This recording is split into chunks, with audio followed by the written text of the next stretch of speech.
A Yes. culture does not respect, much less rise to, the inherently aristicizing task of helping to individuate students cannot be expected to comprehend the vicious effect it is having by policing an orthodoxy of mediocrity. Now, this whole little chapter here is sort of like an attack upon modernity. And this bit about education, of course, echoes Schopenhauer. Yeah. There was Schopenhauer who's very critical of that tendency to that very regimented education. He preferred the enhancing the natural ability to explore.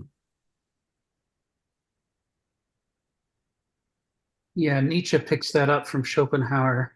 When he later rejects Schopenhauer, that's not part of what he rejected. He kept that part. He was a real fierce critic of the educational system. And Kenneth Smith came by it not so much from Nietzsche and Schopenhauer, although he certainly he certainly read them. He came by it from actually being a participant, a professor of philosophy, and I think in his resignation letter from was it University of Louisiana, Donald, where Louisiana State University, the football team. yes, Yeah. the football team. He in his resignation letter he said that he had been hoping to be a professor at a university, but he discovered that he was a philosophy professor at a football team that had a university hanging off it like a little dog's tail. He thought the priorities were all backwards. So This, this Well, is uh, due, this is due to the lack of having God as a cosmic dictator. This is where things start going astray. People start following their vulgar natural inclinations and not thinking about the important and higher causes. This is sparing the rod. When they, all this modern thinking, take away the strict teacher with the rod, slapping the fingers, this is what you get. They all start playing around. The natural inclinations come out and running around, and we'll just be monkeys. So civilizing effects have been overthrown. yes, yes. I was I was rereading Beethoven's biography, and of course the reason he went deaf was because his dad didn't spoil the rod and used to box him on the ears regularly. He finally, permanently damaged Beethoven's hearing and set in motion a lifelong sort of progressive loss.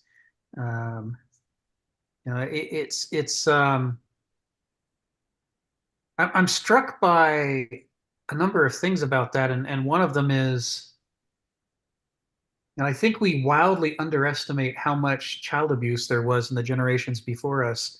Certainly, when I was a kid, it was more widespread than it is now.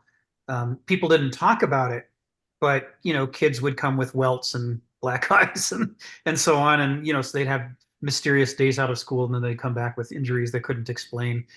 I used to hear, I'd walk down the street and sometimes I'd hear yelling or screaming coming from someone's house. There was an Italian couple that lived on the same block, just a little bit further south from us. And yeah, you could hear them from the street, the fighting and sometimes the crashing. Well, Um, I didn't know that about Beethoven. Thanks for the information. That really puts it in line that you suffer from your father's sins. Really. Well, the education prior to the strictly modern age was an education more for the well-to-do. We didn't have the broad education for common people as we have it today. But then the discipline was very fierce, and it could have, you had obviously guys who had been educated to a certain sort of genius, but there was something broken or mad about them at the same time. yeah, definitely Beethoven. He talks about it a lot, and it's part of the reason why, as an adult, um, he didn't stay in the same home in Vienna for more than 6 or 8 months before he'd move again. Yeah, he never liked living in the city. He was constantly trying to find a place that had easier access to the countryside. And every single day he would leave Vienna and go walk in the countryside and in the trees. It's why he did his Sixth Symphony. He puts the fifth and the sixth side by side. The fifth, the Knock of Doom, as we call it, is his depiction of the displeasures of living in the human world and having to deal with other people and the things that they do and the struggles you have against yourself and fate and everything else. Whereas the sixth is thank God I have left the city. I'm away from people and I can finally come to life and be a person. He's you could see why, with the upbringing he had, that would be his feelings about humanity. And he was not alone, right? I mean, we know this about Beethoven, but a lot of people from 1600s, 1700s, 1800s were beaten as kids and grew up to not like people very much and, want to get away from people and spend time in the country. The other thing that I grew up with was kind of firsthand experience of how the cycles of abuse pass on from one generation to the next. The people who've been beaten are more likely to beat their own kids. They don't all do it. Some of them stop and say that I will absolutely never do that. You get this counter reaction. But a lot of them say, well, I guess that's what love looks like. So if I want to love my kids, I have to hit them. And I know people who are my contemporaries who hit their own kids, and they say, well, it's love. That's what love is. You can't spare the rod. You have to hit them. If you don't hit them, you don't love them. And all of this stuff comes from a long, deep well in Europe. The whole psyche. Yeah, yeah. The whole this comes out of this wellspring of domination. 1,000 years of medievalism, which we'll get into. And it certainly involved that what Stephen said at the beginning. You don't want to spoil the child. You have to hit them, and there's guidelines for how. You're saying they don't have it in China? Yeah, I don't know about China's history. I don't know the depth. Yeah, I think you have the discipline aspect in China as well. I wouldn't be surprised, but I'm focusing on what I know. I need remedial education about China and India and a few other places as well as far as their history goes. But the European history I've been digging pretty hard into, and I'm struck. The cosmic dictator concept wasn't exclusive to Europe, right? In the medieval epoch, we right. have the whole Middle East.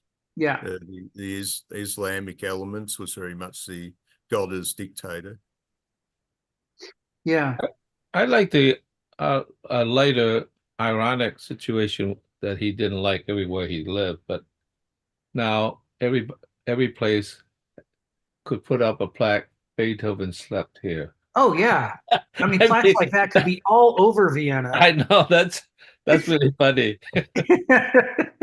He just didn't like anywhere that he tried to settle down. Not forgetting Beethoven 6 was used at the end of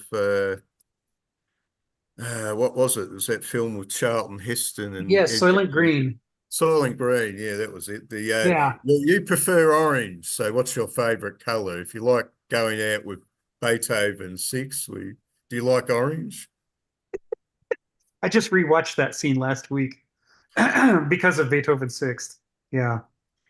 So well, Grandpa Simpson liked a film of cops beating hippies. Right.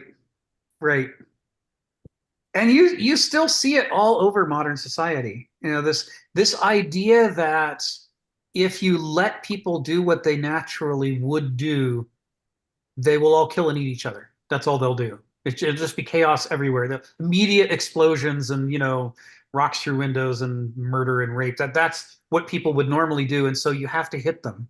You have to beat them and constantly hem them in with rules to keep them from doing what comes naturally to them. This is a concept of the world and human nature that's built around the idea of law and order versus chaos.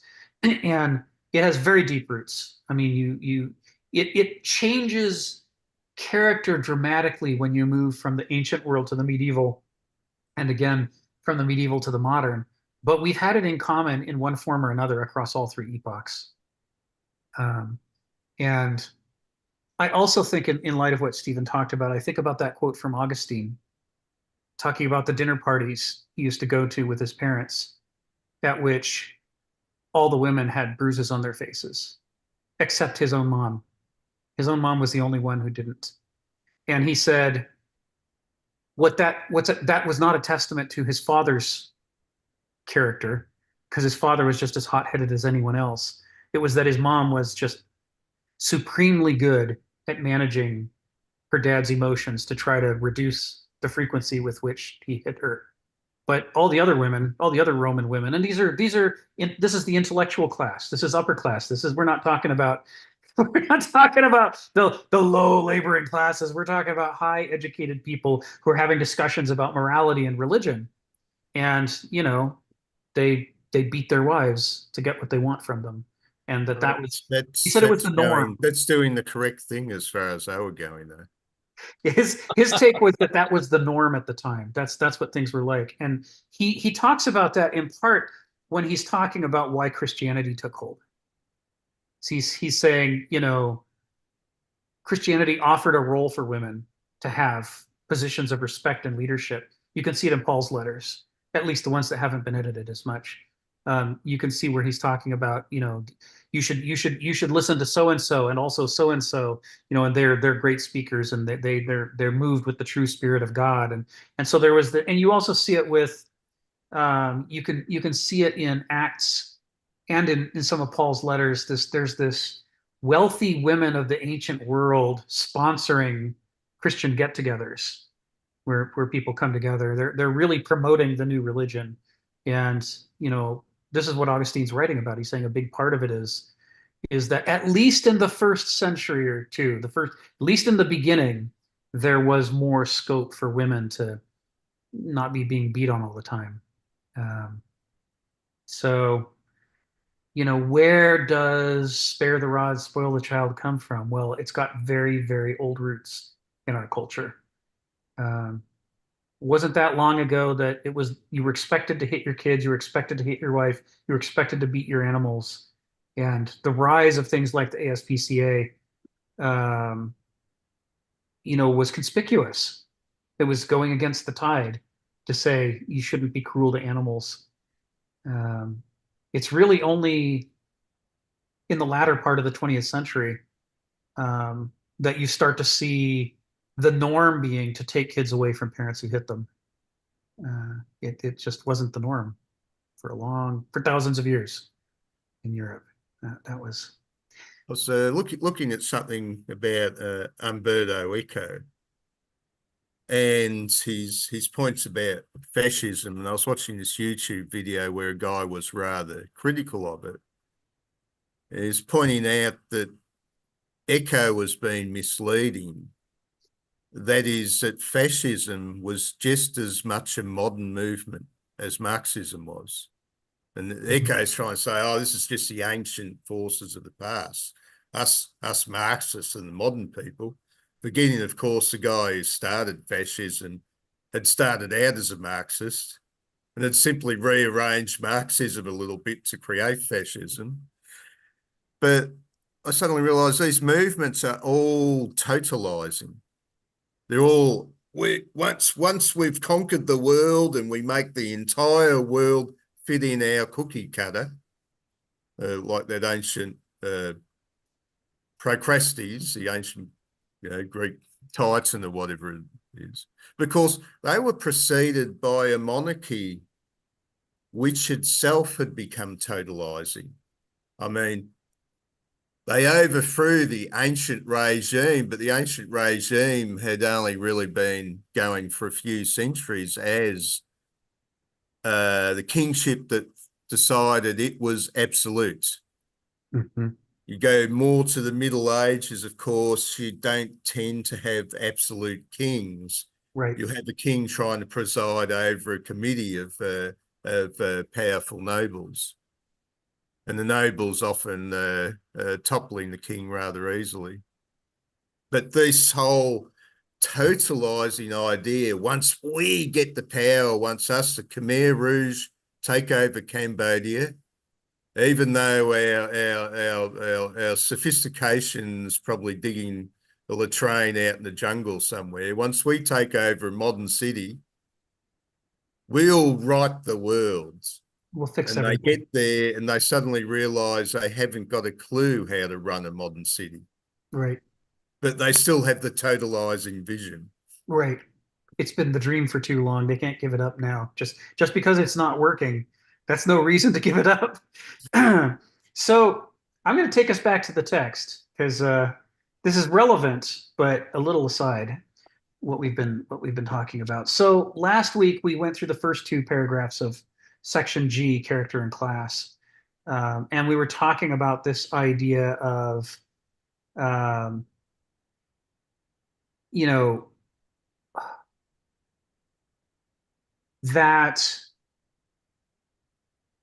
there's sort of a simple-minded drive to see homogeneity, in things, but we're so heterogeneous that not only are our characters different from each other, but the structure of our character itself contains different forces within it that are heterogeneous to one another.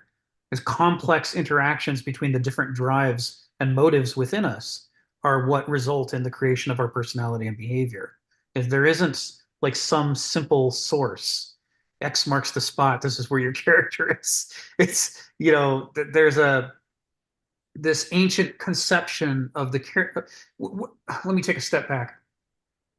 When Heraclitus says ethos anthropoi daimon, when he's basically saying your human character is like a god over a human being, it has every bit as much authority over you as Poseidon has over the sea, right? So there is this idea of the difficulty of a human being in acting out his will and doing what he wants and doing healthy things because he's got this struggle with his own character, which is constantly nudging him and pushing him one direction after another. But then they amplify it, so in the same way that it's not a monotheism with only Poseidon as the only god that we have, but instead we have many different gods and they can struggle with each other, and the interactions of all of these different sources of authority are what create reality. In the same way, the amplification of Heraclitus's statement about human character is that the daimon itself, it may be a divine realm, but it too is polytheistic in a sense, in that you have different archai at work within you. And the daimon in some sense is almost more like a council, like Olympus with its different arguing, squabbling deities, than it is like a monotheistic god who just lays down the law. And it's the same with our own character. Our own character, different forces there's a tug of war going on within us. So they set up this idea. He sets up this idea in the opening two paragraphs. And we ended last week with the pair of sentences. We only become what we already are, says ancient fatalism. Only the potential an individual is actually pregnant with can be realized. No human being becomes something ex nihilo, out of nothing. We become what we are from the seeds of the future that are within us, but the seeds that are within us are not an infinite number of seeds. There are specific seeds, each of which has its own teleology. And granted, some of them push in conflicting directions, which means we may have more possibilities open to us than we're aware of right now, right? So on the one hand, there is a scope for greater choice than we think about ourselves. But on the other hand, it's not an infinite scope of choice. We can't choose things that are contranatural to us. So some things our nature will make available to us as options, and some things our nature will close off to us so that we don't have access. And it's gonna we don't know which is which because we can't see into our own character to see what it is that's driving us. So this is the setup for the new paragraph. So let's dive into the text. He says, just as a posteriori empirical study and critical scrutiny enable us to understand the speciation of natural creatures, right? Just like we can go out and look at all of the living organisms and then work out after the fact what their relationships must be, and perhaps how their family relationships must be in the distant past, and how the different species derive from one another. In the same way that we can do that with biology, so we can also see in a rational way why human beings gravitate to certain limited ways of behaving and thinking rather than others, right? He's setting up this metaphor of the species of human character. We may be the same biological species, but we have different species of character within our biological species. And we can work out, just like we can work out why do the dolphin, the swordfish, and the ichthyosaur all end up with the same body form because of the pressures that are upon them, because of the way of life that they've adopted. In the same way, you can look at the pressures that are at work upon a human personality. It's upon its character, to determine what are the possible patterns of growth given these pressures. And that determines what kind of shape the species are going to take from person to person. He says you can work that out, even though it's invisible, it's intangible, it's hard to get your fingers on. It's not inherently unknowable. It's neither perfectly knowable nor perfectly unknowable, but it's in the murky zone in the middle, where you can get some purchase if you work in a disciplined way to investigate, human character and try to understand it. You aren't going to get certain truths or easy truths. You're not going to get lappy truths, as Kenneth Smith likes to say, but you're going to get important truths nevertheless that are going to point the way towards what the options are as far as human beings go. And I'm going to finish the sentence, then I'll call on Phil.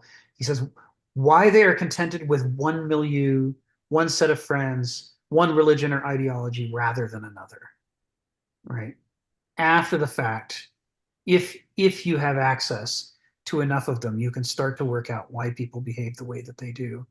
And it has to do with their species, their character species. Why, what form do they take? Phil, tell us what's on your mind. Yeah, you often have stressed the hierarchical order of nature, the gods, and the man for the Greeks. The way you explain it now, I'm thinking maybe the order is nature, man, and the gods at the bottom in this sense. Because it seems so much like we understand nature, or the Greeks understand nature, they extract things and develop intellect and psyche.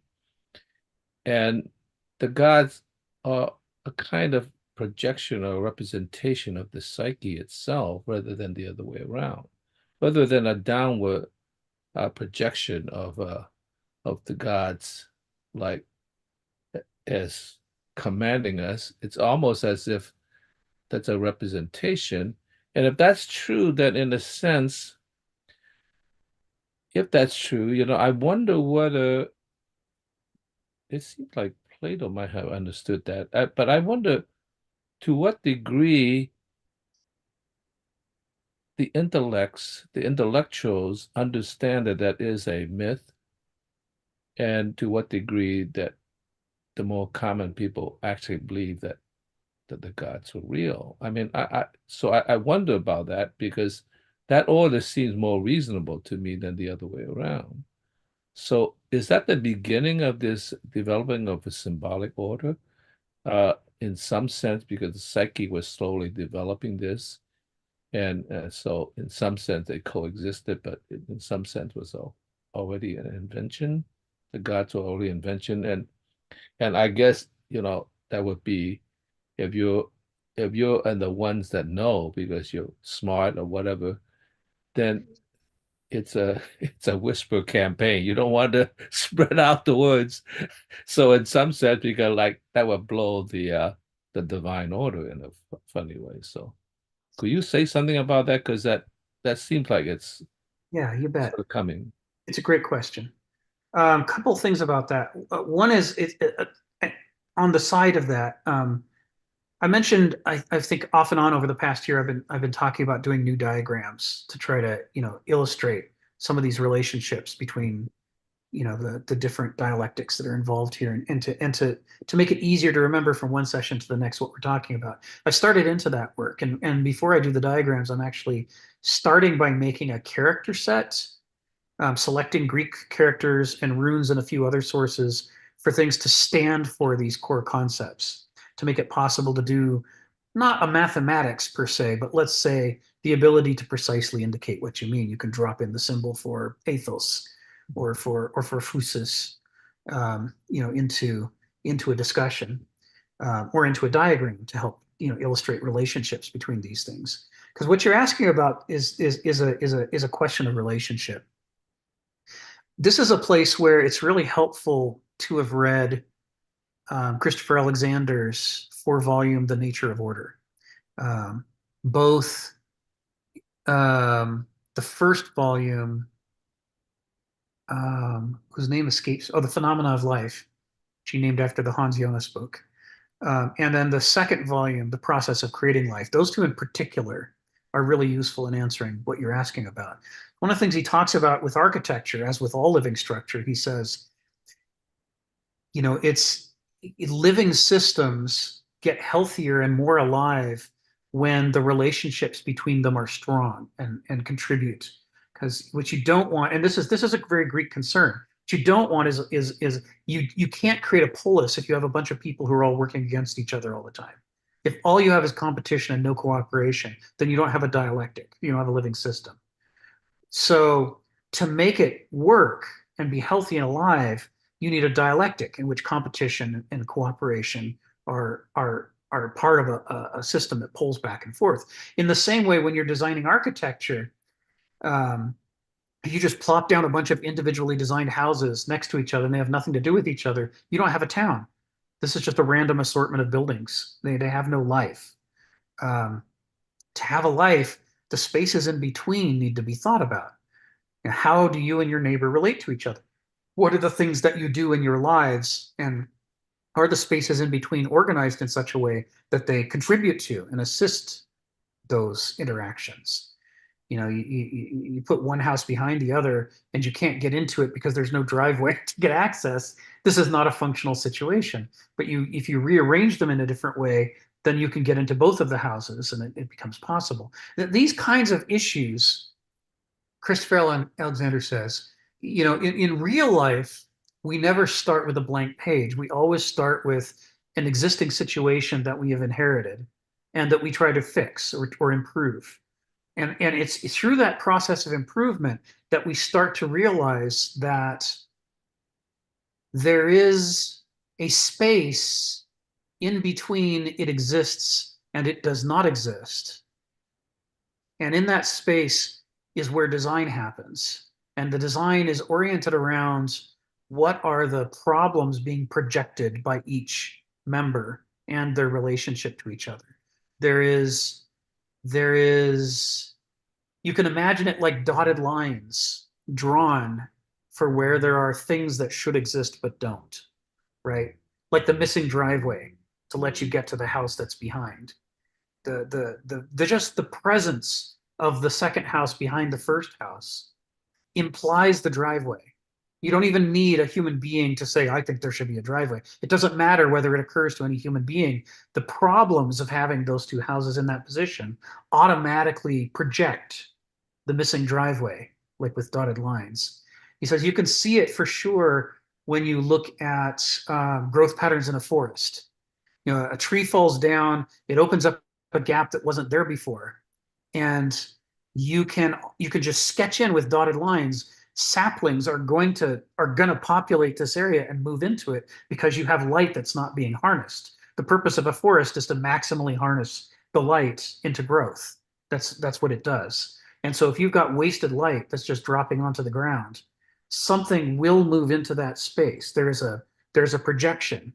It doesn't exist yet, but it already half exists, even though it doesn't exist yet. It is teleologically implied by the tensions of the current situation, if that makes sense. So where this applies to your question is as follows. The human condition is extraordinarily difficult. Being mortals not just not living long enough, but not understanding enough, not being smart enough, not being able to create things that are sustainable enough. All of these things create massive problems for human beings. The mere existence of a species that has those problems projects into the space between man and nature a number of things. And some of the things that it projects are the sort of things that Christopher Alexander writes about. They're, what do we need? Well, we need clean water. There's going to have to be a well or a lake or a stream. You just know it. It's going to have to be there. And there's going to have to be a system for getting that water to people. So on the one hand, you've got this kind of sketched in, implied, teleologically driven set of necessities, physical necessities. But on the other hand, you also have a second layer, and this is the layer of the divinity, of the sacred. A second layer is projected just by the nature of the relationship between the infinite that has authority over us, which is nature, and the finite being who finds himself in this position of being subject to authorities, not all of which he can even identify, let alone keep up with. And it is a natural thing to wish that one were better at understanding what those are. It's not just a natural thing, it is an inevitable teleological drive to want to figure out these things so that they don't keep surprising you and wrecking your life. It's a powerful motivation. Just to be human is to have that need to be able to see these things coming. And that need, from an Alexandrian perspective, is not just a projection of the psyche. It's inherent in the relationship between the finite and the infinite. The struggle. So what you're saying is, in a way, you agree with me, but in a sense, this projection of the gods is a way of projecting in the middle to mediate between the dialectic of yes. of nature and God. So in some sense, even though the order is from, let's say, nature, man, God, actually you put this as a mediator that Yes. allows the transition between the two, a mediate that relationship. That it's a function of the relationship between the two. And that's why it falls into the middle. And what's interesting about the Alexandrian analysis of this is it implies that the need for the sacred for there to be an understanding of what these forces are exists even if it never occurs to any human being anywhere, right? That it is just inherent to the problem of the finite and the infinite and how they can relate to each other. They automatically, and just like psychologically or conceptually or theologically, we can design or project an idea of the sacred into that middle zone. Even without that, nature itself projects onto us through the imposition of its authority. And the sacred is, in effect, it's that trying to make visible that invisible space. I think it's in the process of creating life. He starts with a blank page. And you say, well, what forces are at work on this page? Well, you got the corners and the edges, and then you've got this sort of big open void. And that's the forces at work. And you can sort of imagine sketching the diagonals, and as those would be dotted lines. You could imagine sketching around the edge, making little borders. You can imagine sketching little circles, quarter circles around each corner, and say, well, what you have now is a projection of development based on this space. It says, but now, before you do anything else, take a pen, close your eyes, and just put a dot on the page and open your eyes and see what's happened. And all of a sudden, the dot projects new patterns into that space that interact with the patterns that were already there. Like it's not a subjective phenomena in the way that we normally distinguish objective and subjective. It's geometric. It's just inherently implied. If it's going to be off center, it's going to divide the page into a smaller part and a larger part. Inherently, it's just going to happen.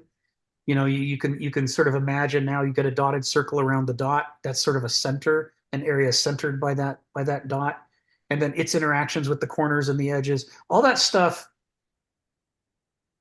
This was like the clearest illustration visually of teleology I've ever seen in my life. And Could I ask you another question that spins out of this? If indeed it is a sort of a projection of a diagrammatic mediation between nature and human beings in a yeah, sense, yeah, and in a sense, because conditions change, you always have to have new gods eliminate gods have to disappear, other new gods have to, in a sense, to take its place. And so I wonder whether, given your explanation, whether uh, atheism is in the fact that it's not that we no longer believe in God, we believe in something. We believe in the architect, we believe in the designer, we believe in, all the we believe in mathematics, all these structures in a sense is the more concrete representation of this mediation than God, which is a metaphoric, poetic representation. So I wonder whether that is not the thing that actually had displaced God rather than the gods. I'll not leave it singular. And then in a sense, the fact that we have banished him because we no longer need him because we have technical apparatus in a sense that right. does the mediation. That seems, I don't know. I mean, I'm not quite sure how to make of that, but that seems like it's more objective. Let's put it that way, because human beings like to objectify things, like, like here's a diagram, like forget going to the temple and praying to God for the diagram. We got right here, right here. So yeah, I never thought that this was the actual manifestation of atheism. Okay. Yeah. Well, and atheism is another one of those difficult concepts, Yeah. just like the concept of God. What does God mean to an Athenian versus what does God mean to Thomas Aquinas are two completely Yeah. different things. And the same goes true of atheism. A modernist atheist, the God he doesn't believe in is the medieval God, right? I mean, he's a specific thing that he doesn't believe in, and it shapes his concept of what the cosmos is like that he doesn't believe in that. Or the modern theist, which we'll get into when we get to the last section of the book, who for whom God is a pick off a menu. You feel entitled to decide which religion you want to belong to and which church do you want to go to and which preacher do you like who says the sorts of things that you agree with. And all of this is based on the idea that a human being can select God. Which implies inherently that God is not imposed upon us the way that the medievals believed, and the way the ancients believed, but rather that it's a decision. It's a human decision, just like the choice of which law or the choice of which economy or all the other things that we choose in modernity. So there's a specific choice-oriented atheism, which is the signature of modernity. But one can imagine a postmodern, and I don't mean it in the artistic sense, but after the modern epoch, one can imagine a different kind of atheism that goes into these issues of projection between man and nature and concludes that the sacred is something other than what people have been arguing about for 4,000 years, but that it does exist, just not the kind of God that we were projecting exists. And ergo, it is simultaneously an atheism and a theism. It becomes a new kind of dialectic. That could happen, but it's hard for us, although we can sort of, if we work at it hard and spend a long time studying the kind of the indicators, we can sort of see the shape of something to come. We can't bring it into much focus because the lenses, the modernist lenses we're looking through to try to understand this stuff are so strong that even when we know they're warping our vision, they still warp our vision. It's hard to see what's coming. But I think that the modernist concept of atheism, the idea that we can just pick and choose which God we want or whether to not believe in a God or what have you, this is going to be seen as not objectively true using a different definition of objectivity. It's going to be seen as the natural prejudicial reflex of an ego that wants to choose everything, including its own existential condition, despite the fact that, in fact, that's beyond our choice. We find ourselves in the middle of our life. We don't get to stand outside of it and design our life and then go live it. That's not how any of this works. But modernist atheism sort of asserts that it does, somehow, contranaturally. Great questions, Phil, and we'll keep exploring them over the course of the book. Stephen, come off mute and tell us what's on your mind. I was just going to say that the modern atheism is a world outlook. I mean, atheism used to perhaps simply believe a person who struggled to believe in the gods. But what changed was ideas about causation. For example, you go back to the time of Emperor Constantine, there's a big, rather complicated looking world out there, but the ideas about causation are fairly simple. What caused it? Well, obviously, some supernatural, grandiose spirit created this complicated world. There was an architect. There was a demiurge. Now, when we come to the 17th century and we're starting to get into Newton and all that, we're starting to get naturalistic ideas about causation. And so this becomes one of the great basis for the modern atheism is, well, we know what the causes are. We end up with the joke, of course, as eventually they go down the line of causation and they come to the Big Bang and they go, well, the universe was created out of nothing. And suddenly there's a stupefying look on their faces as they realise they've come to a position that's just as magical as believing in a divine order. But causation's a big issue. Thank you. Thanks, Stephen. There's some Heraclitean comments about this. Some fragments that are really interesting. He has in Wheelwright's Heraclitus, he has this fragment: wisdom is one, to know the intelligence by which all things are steered through all things. In other words, how is it that things end up the way that they do?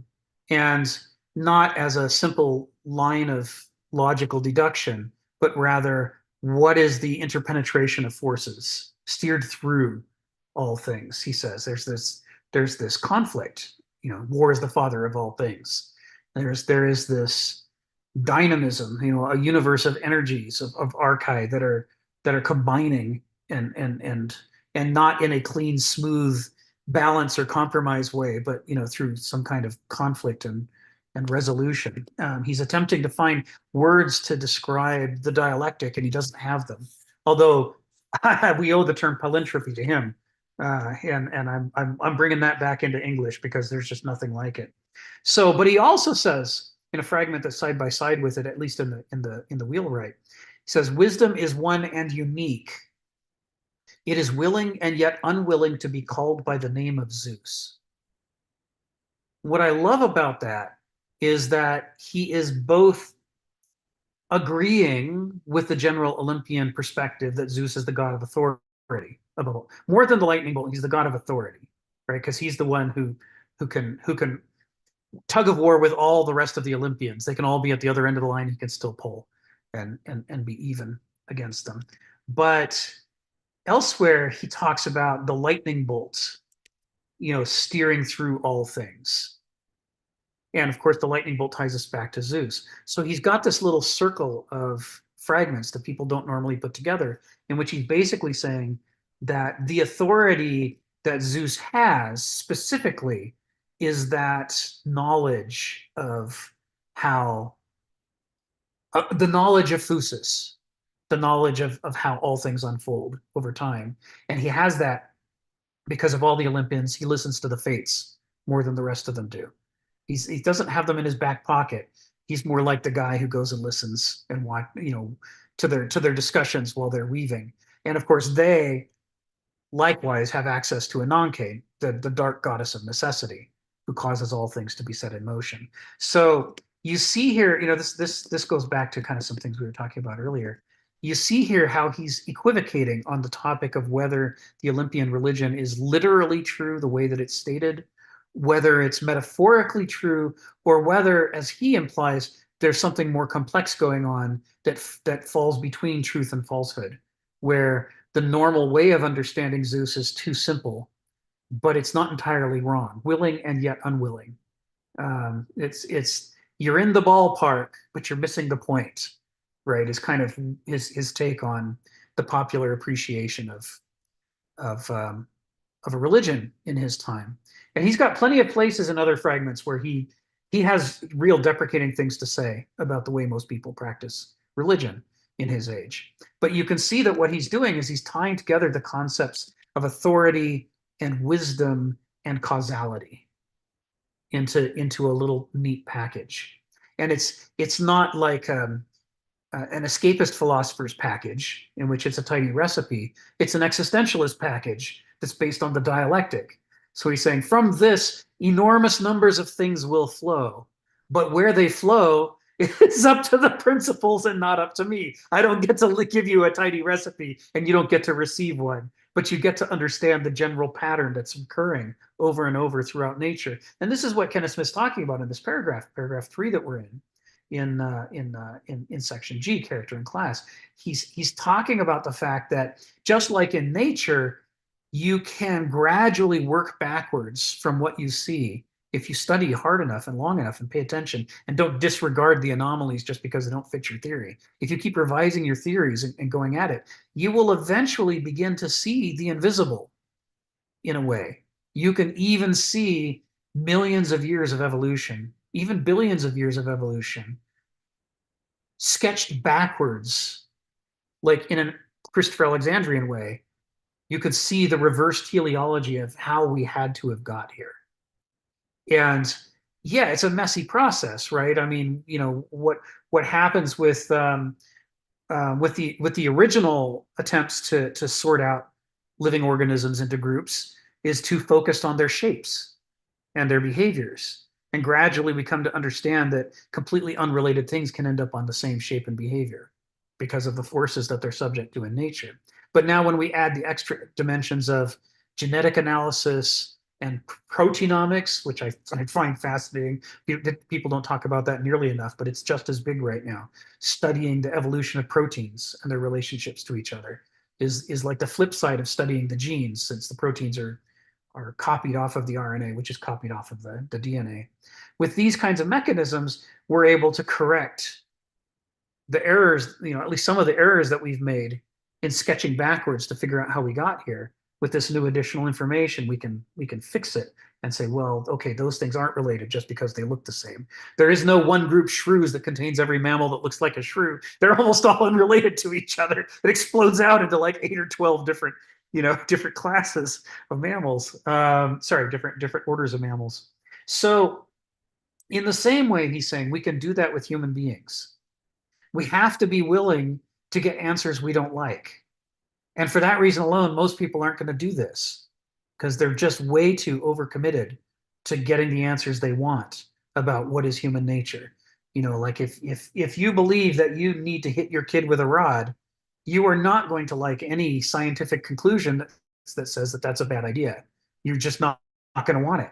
And you'll find excuses to disregard the evidence of that as anomalies. And in the same way, we do the same thing with our own decision-making apparatuses.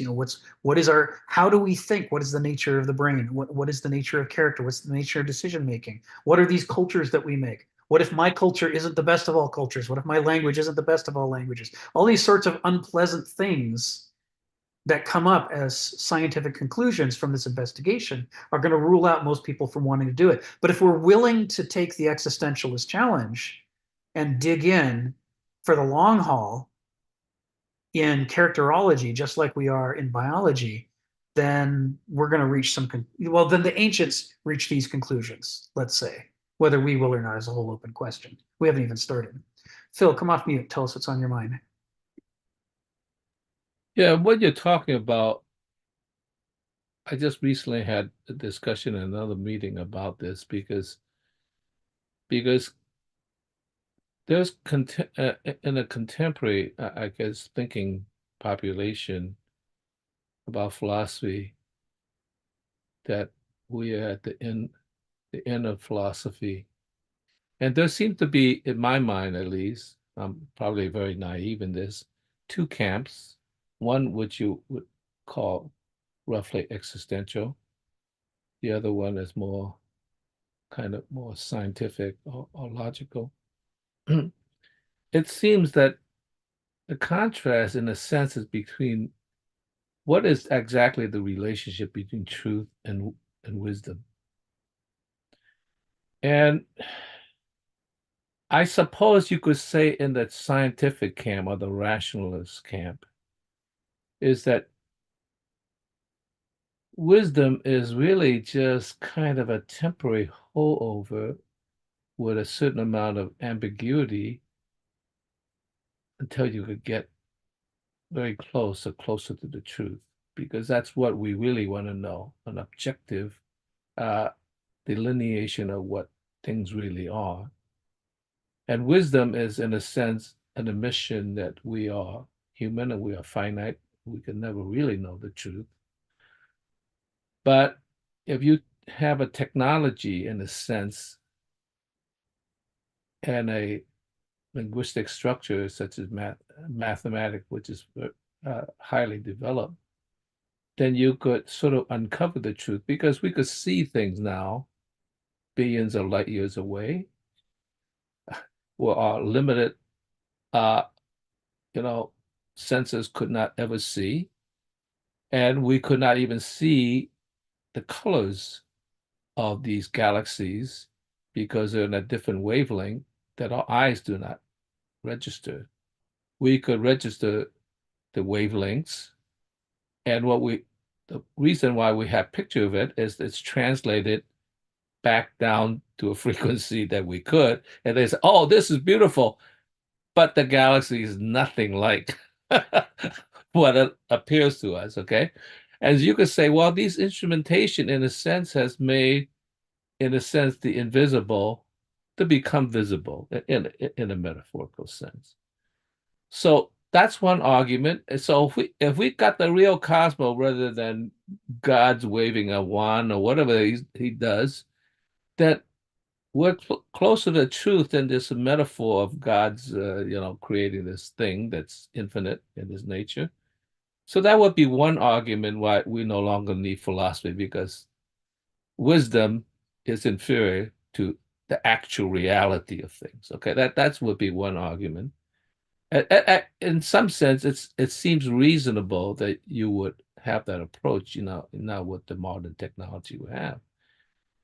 The existential condition would in some sense argue in the opposite direction. Yeah, wisdom is good, but the problem is wisdom is now development philosophy. Well, maybe not now, is that it tried to give you a kind of approach toward the infinite, a kind of logical order for the infinite. And it seems like a lot of existentialists are thinking all we could know is a kind of a regional understanding, a smaller world, in a sense. And we could understand that, and that's how our ontology is structured, that we understand our lives, our living, and not these cosmic orders. So therefore, in a sense, the focus on a broader wisdom is futile, and we should focus on the wisdom of our existence and our life. And so therefore, philosophy has outlived, it's gone too far, maybe you could put it that way. So these two arguments are kind of interesting, and it seems like both camps are drifting away from, I guess, the classical idea of what philosophy is. One is going more to a mechanical, mathematical, or a scientific model, and the other one is going to a more of a life-directed orientation of being in the world. So in both cancers, I mean, they are really at it. Maybe it's not a direct attack, but they're really sort of sidelining philosophy to a certain degree. So could you say something about that? Because it does seem like it's being subliminally attacked, in a Yeah. crossfire. Yeah. What philosophy is, philosophy has outlived its day. Wisdom was good, but now we could do better. We could look closer or we could look further. Yeah. So I asked that question, and I guess the guy who was running the thing didn't quite know how to answer it, but maybe you can. Who Oh, calling you me? wise man, you. I like this one. So it comes down to noesis and gnosis. Okay. You know, the difference is that what we call science, which is only a subset of what science should really be, is an extraordinarily noetic endeavor. It harnesses gnosis in the form of facts and observations and data, but it doesn't really want to look at all the data. And the reason it doesn't is it has to serve profit. It has to serve the marketplace. We don't have science in the way that we teach science. The practice of science we do which is the real science that exists today. The real science that exists today it doesn't just fall short of our aspirations, it actually subverts the purposes for which we have invented science. So, for example, you are only able to do scientific investigation of things that people will fund you to investigate. And they won't fund you to investigate how to destroy their own power. They won't fund you to investigate what should be done with all their money instead of what they're doing with it. They won't fund you to investigate, should they really be in charge, or is there some other form of government that might work better? They don't want the answers to those questions. And if you try to engage in them, you will abruptly find you don't have any funding. And since you don't have any funding, you can't pay your bills, and you'll lose your home and become homeless or die or end up in prison or a mental asylum. There are these four paths for those who refuse to conform to the pressures of needing to pay bills. And those pressures are used as a leash on science in order to make it not do what it's supposed to do, which is to investigate reality and help us to understand things, but instead to make sure that it is only used to locate new sources of revenue for those who have the money to buy a little bit of this science to locate them new sources of revenue. It's why there was a big shift over the course of the 20th century from finding cures to finding treatments, because cures aren't profitable, but treatments are. So if you have to pay for the rest of your life, that's great. Medicines that you have to take every day and are expensive are the perfect market solution to medical problems because they keep them going. Now, there are plenty of ways in which medicine, does come up with cures for things. I mean, we come up with forms of surgery that allow you to remove a tumor or to put a stent in a heart or so on. It's not that that doesn't happen. This isn't an all or nothing thing, but it's kind of where is the overall pressure? And if you try to look at, you can see it with, for example, the guy who discovered that lead in gasoline was causing major problems. He starts to find the evidence that suggests that it leads people to be more angry and violent, and that the murder rate goes up, and domestic abuse, child abuse go up, and all these other war increases. For example, as we use more leaded gasoline, and he tries to bring this to the attention of the marketplace, and the marketplace says, "Well, a cheaper solution would be to shut you up." So that's what we're going to do, and that is the science we have today. Is the science in which, because of those leashes, you get these massive distortions. So the point of philosophy is that if you let science be practiced in a hyper-noetic fashion in the way we do, it betrays its own purposes. It's hit or miss. Sometimes it will give you the fruit of the tree, and sometimes it will poison the fruit and give you poison instead. And it's going to do both of those things because of the pressures that it's under as an institution. Philosophy won't do that. And that's why, existential philosophy won't do that. Because existential philosophy is about confronting the way things actually are, not just the way that systems say they should be, or the law says it should be, or power says it should be, or the need to pay my bills says it should be. It's to be existentialist philosophy, it has to be able to buck those pressures. And that's part of where we distinguish genuine existential philosophy from non-genuine existential philosophy. So the way that I think of this in a nutshell is that science as we want it to be is a subset of proper existentialist philosophy. Science as we actually have it is not. Science as we actually have it is a subset of noetic, hyper-noetic philosophy, which is not philosophy at all, it's sophistry. And one can imagine some other kind of science that is a subset of hypergnosic philosophy, if you will, in which everything is about the moment and living for the moment, and it's very Zen-like. Just experience the way things actually are. Don't try to theorize. Either of those alternatives doesn't let you get to the full polyntropy of gnosis and noesis operating together. And you need that polyntropy if you're going to understand the polyntropy either of the nature around us, like where Zeus is piloting all things through the thunderbolts, so that's Polyntropy. Could we have that in the Palintropy? Sure. Palintropy. And that comes from one of the fragments. The term that he uses is palintropos. And the specific fragments is, let me pull it up for you here. It's one I've cited many times. There it is. Fragment number 117 from Wheelwright's Heraclitus. People do not understand how that which is at variance with itself agrees with itself. There is a harmony in the bending back. That's palintropos, as in the case of the bow and the lyre. I'll paste it in here and see if I can get the whole thing in. 17. There it is. Yeah. So the Greek in that phrase, bending back, is palintropos, and that is the best possible term I've been able to find in, I don't know, 25 years of looking anyway, specifically to solve this question, looking for a word. That's the best word I've found to indicate the dialectic. Because the danger of the term dialectic is how easily it's Kantianized. This was why Hegel was always whining when people would say thesis, synthesis, antithesis is the dialectic. He's like, oh no, that's what Kant did. That's not the dialectic. Kant's version of the dialectic is a cage match.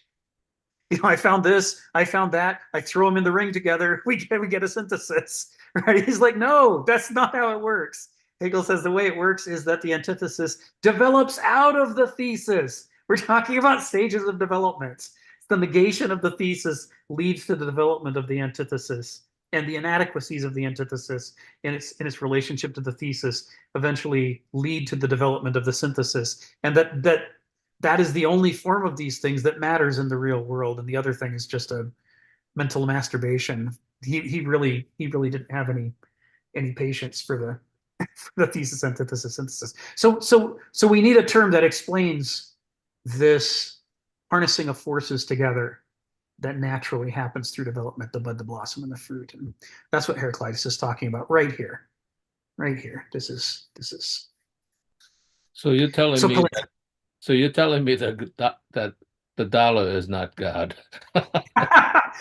Well, this is, the problem with the word God is the same as the problem with the word reality, right? So do we mean the real reality, or do we mean my reality and your reality and Donald's reality? Which reality do we mean? And this is why Kenneth Smith's like, fuck it, reality is now just going to refer to whatever nonsense you have in your heads. Actuality is going to be the real reality, and I just won't ever call that reality. And I need to separate these terms because there's just so much confusion. And exactly the same problem with God. Do you mean the real sacred, or do you mean the nonsense that we think is sacred, but that's actually us trying to think of excuses to, get what we want in a modern sense? And this is part of why I'm putting some effort now into actually developing sets of symbols to distinguish. I need a symbol for actuality and a symbol for reality, so we don't mix the two up. I need a symbol for gnosis and a symbol for noesis, so we don't mix the two up. So I'm gonna this will be appearing over the course of this year. It's gonna be fun. I'm digging out my old Italic and Lydian and Phrygian and Carian character sets, looking for archaic versions of the Greek alphabet, so that you don't want Eta. The problem with Eta is it looks like H. You don't want that one. You want the old one that's a box with a horizontal line through it. That was the old Eta. You wouldn't look at that and go, "Oh, look, it's the letter H." You go, "What the hell is that?" And that's what we want you to say. Ethos. That's ethos. We need to be able to refer frequently to ethos in our discussions in an unambiguous way. So anyway, Stephen, come off. You're off mute. Tell us what's on your mind. I've been hearing some disturbing news about humanity. They got this idea that they're all important. This is, this whole modern thought, Nazi Germany, us, our particular version of humanity, where we're going, where we came from, who we are, is the absolute. It's a pretty good song they're singing. I like it. It's this sort of attitude in the modern world, this sort of humanism, absolutism. As Max Stirner pointed it out to Feuerbach. Feuerbach goes, look what we'll just take where the word God is in the Bible and insert man. And Stirner goes, how dare you? How dare you appropriate my humanity and raise it as a God above me?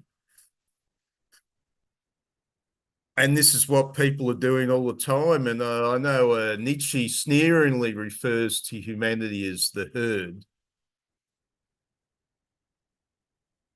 And we have to be careful. Even if we are the sheep, even if we are the herd, don't stand around in the field thinking that guy with the crook is there for your benefit. All the little sheep must be thinking, oh, it's fantastic. This guy leads us to green pastures, keeps the woods off it, keeps the wolves away. He must be doing it all purely for our benefit. That's right. And this just worries me all the time. This is because we live in a world doesn't study history, doesn't study philosophy. And all the time today, it's all about where man is going. There's more to even the materialistic universe. There's more to it than just man. Yes. I know we are the herd, we are man, and of course we are a bit concerned about our place in the universe. But we are not the be all and end all of it, are we, necessarily? I mean, one of those big asteroids might come along and who knows, snuff us out. It's this peculiar attitude, it's this promotion of the herd of humanity as the absolute. We've replaced the dictator God with the cult of man. The herd, the nation has become the new God. The wisdom of crowds. Exactly. Yes, I'll leave it there. Thank you. Thank you, Stephen.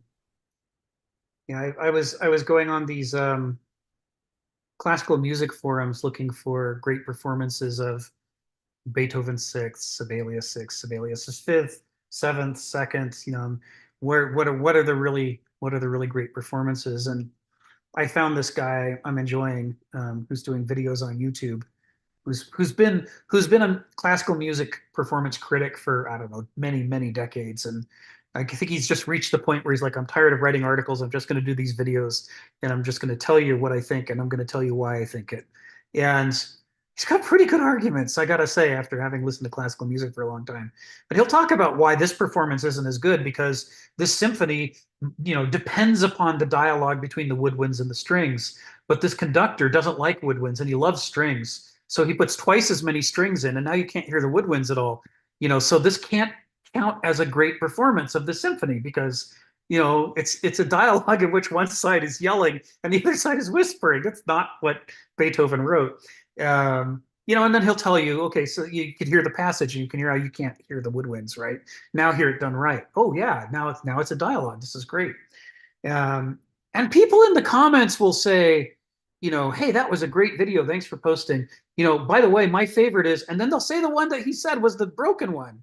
They'll say it just sounds really majestic. They'll say, I just have, I like it. So it's the good one. That line of argument, I like it, ergo it is the good one, right? That comes so naturally to human beings. I like a lot of crappy horror films that I know are not great horror films. The fact that I like them doesn't make them great. They don't become, de rigueur viewing for all of humanity just because I've got a soft spot for this. You mean you don't go, oh, this is a good film. Right? I mean, my command. Yeah. I can distinguish between my preferences and, actual criteria for what counts as important. But as you read these comment threads, even the people who think that they're agreeing with him, the majority of them can't distinguish between their feelings about or their opinions about a thing and what its actual intrinsic characteristics are. They think, and I always want to, I don't get in there and start fights because that's the last thing we need. And they're getting along fine the way they are. The guy who runs the thread knows better than to pick an argument with everybody who disagrees with them. He just smiles beneficently. He's like, yes, they're there. Enjoy. I'm glad you found something you enjoy. Just enjoy it. But the subtext is that before that person was born, there weren't any great films because that person wasn't here to tell us which ones are great. We were wandering in the darkness, and nobody, Citizen Kane, anything anybody ever made was who knew if it was good or bad. But now that you're here to tell us, thank goodness, now we can decide what's good or bad. But we're gonna have a problem when you die, because all the new films, you won't be here to tell us which ones were great, which ones weren't great, and we'll go back to not knowing anymore. Now, if you said it like that, they could see the problem that they've created by equating personal preference to actual inherent qualities of things. But they would also just get angry and walk away because they think you're being mean and attacking them. They don't get that what you're doing is saying these are the logical consequences of your own approach to life. And that's on a larger scale, that's the problem with modernity in a nutshell. We're saying, okay, maybe the individual can't be trusted, but get us all together in a room and have a vote, and it magically becomes the objective truth. Now if we all get together and vote and say the sea level's not rising, then it isn't. If we vote and say the earth is flat, then it is. The legislature has all the power, right? Because human beings are, well, it's what you said, Stephen. We're God's been dethroned and now it's us, and we'll dictate terms to the universe and say how things are. And the bankruptcy of this should be obvious. Any species that has evolved must acknowledge that most of the work that went into making them possible happened before they were here to ratify it and then say whether it was good or not. The medieval God has the advantage that being omniscient and omnipotent and omnipresent and all good, he can say, I made the earth and I saw that it was good, because he would know. But we did not make ourselves. So who are we to decide if we are good or bad or some other thing? We've just inherited this condition. Anyway, I'm going to take us back to the text. So he's been talking about the idea that you can, in the same way that you can interpolate the teleology and development of things in nature by studying them diligently, by using the palinthropy of both gnosis and noesis. as checks on each other, so that you can sort of avoid the pitfalls of each one and gradually get closer to reality, so that you can see into that Alexandrian sketch of the rest of the picture that's hidden from us. You can start to detect it and where it must be. He says you can do the same thing with human character by looking at how people behave, by the working out of their own free, that is inwardly fated preferences. I'm gonna pause there for a moment, because of course what he's doing here is he's saying free will versus determinism, fate versus freedom. This is the kind of zero-dimensional simple categorizing that moderns like, that these are mutually exclusive categories. You're either free or you're not free. It must be one or the other, right? And of course, what he's saying here in a nutshell, with this quotes around the free and the parens around inwardly fated, is that the freedom of a human being is the freedom to act out the fate of being symptoms of their own character. This is the ancient perspective on freedom, that our character dictates our choices for us.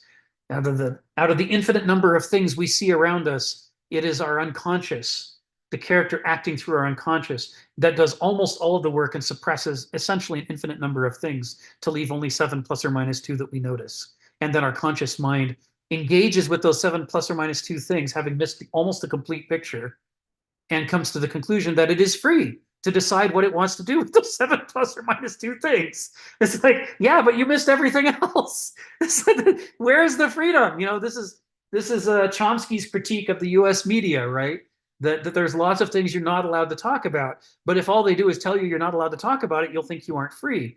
So instead, they just never talk about the things you're not allowed to talk about. And then they encourage excited, vociferous, seemingly free debate about the narrow range of things you are allowed to talk about. And people look out and they see all the debate and say, see, you're allowed to disagree. Obviously, we must be free because we're able to argue and have these excited disagreements. Yes, but it's in this tiny, narrow space, right? You're free inside this tiny little frame. What kind of freedom is that? That's like the freedom to walk around your cell, right? The prisoner is free in the sense that, within the bounds of the walls, he's free to go wherever he wants. That's not freedom. So he's equating here this issue, and he's alluding to the earlier discussion about how the implication is, if you want more freedom, you have to change your character. You have to study your character, and you have to cultivate your character to create new choices for yourself, because your character is the God over your choices. So you need a wider God if you want a wider range of choices. So this is what makes Kenneth so tricky to read. What is this free, i.e. inwardly fitted? 4 words he's just chucked in the middle of a discussion on the way to something else, and in it there's an entire book's worth of information, right? That's just sort of buried in that sentence. So by the working out of their own free, that is inwardly fated preferences, humans today still express the kind of teleological ordination the Greeks observed. That is, we act out the character within us. The character within us creates the teleology, the agency that makes us tend to move in certain directions. And whether we actually arrive there, that depends on the interaction of agency and contingency. But that's the direction we push in, right? That's that we're going. And that you can see it expressed in our behavior and our choices, that this is going on, just like the ancients thought. In other words, he's saying this ancient perspective, and I think this is the meta narrative here. He's not saying the ancient perspective is true and that we should all be Greeks. But he's saying, as a worldview, it can explain human behavior.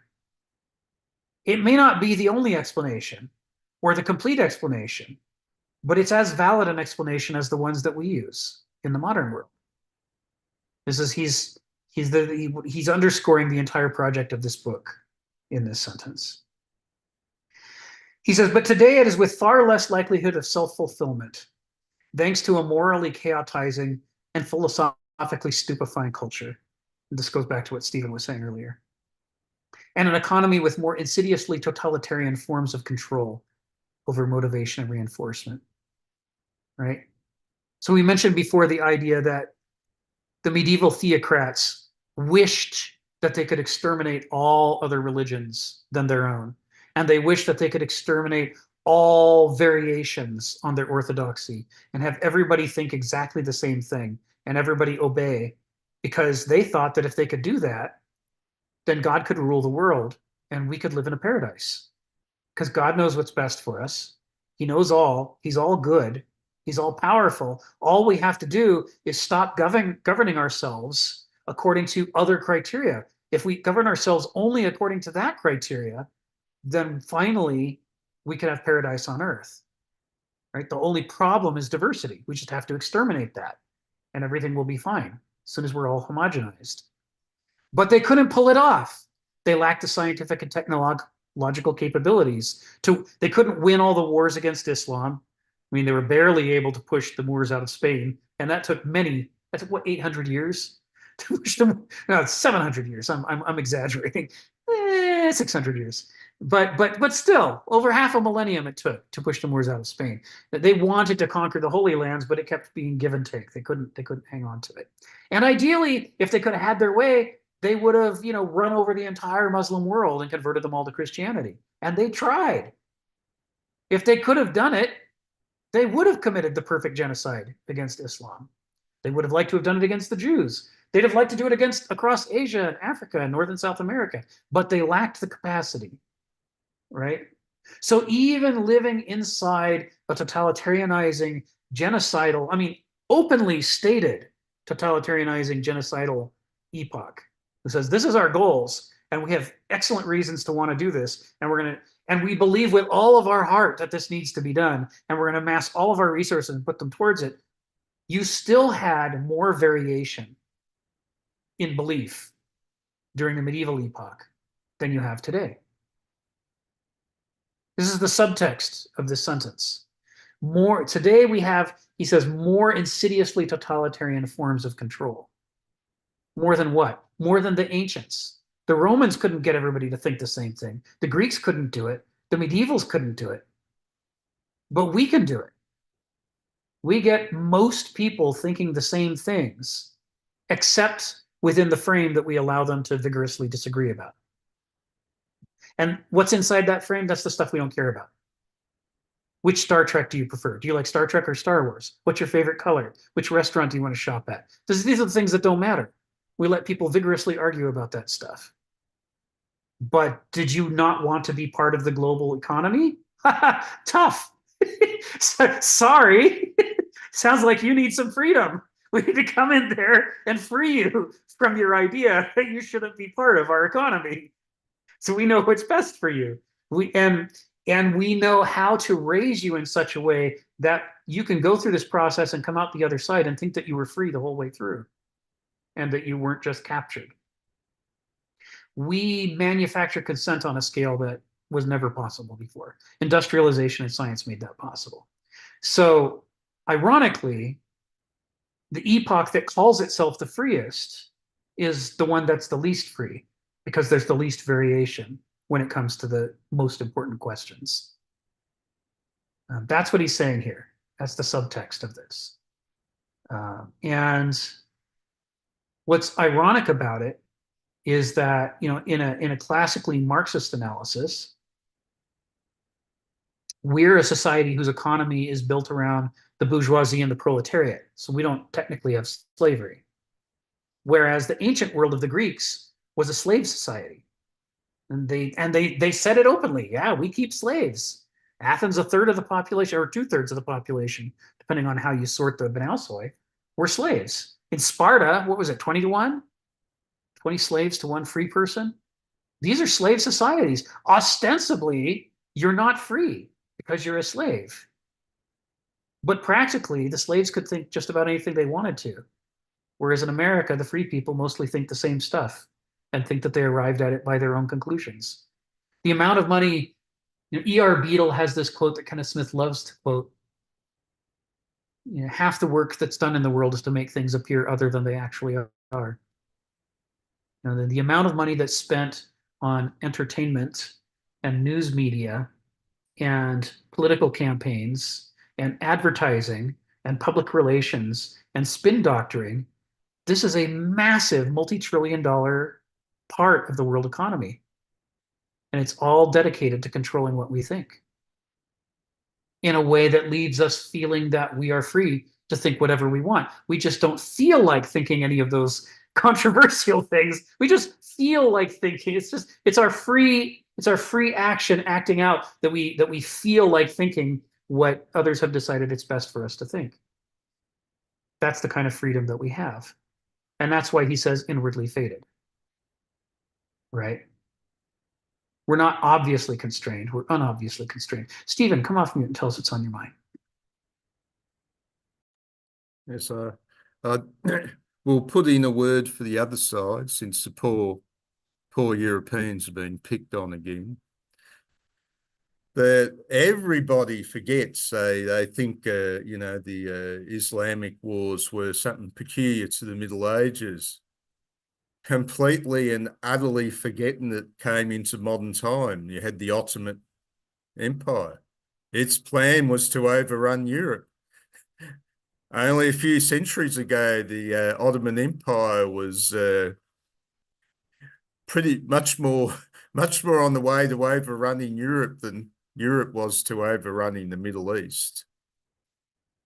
And of course, we did have that fight in Europe as well. We had the 80, or what they call the 30 Years' War, where you had the Protestants and the Catholics fighting. And it's interesting to look at that period, that supposedly top of the agenda was the variety of religion you're following. And for the common people, that remains very important. Of course, have American culture, basically Protestants. Those Catholics are out there, guys. They could be coming along at any moment and terrorizing you. After all, you're the apple of God's eye. You're the good people. Those evil Catholics, the evil empire is out there, guys. But well, you look by the 19th century, and you look at the way the alliances are changing, and religions, in many cases, very much in the back seat. Britain was also always so strongly in alliance with Protestant Germany.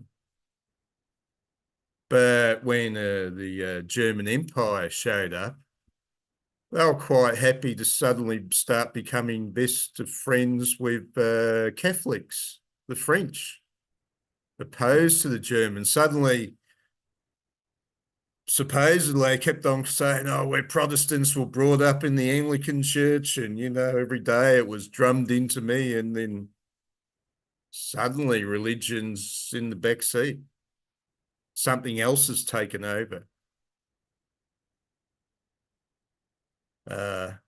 Yeah. And anyway, of course, the Ottomans, of course, were a great power, but one of their deficiencies was what made Europe powerful was the use of ballistics in artillery. People think about a lot of things. A lot of these other cultures, they had muskets. The Ottomans put more effort into musketry than the Europeans did initially. Right.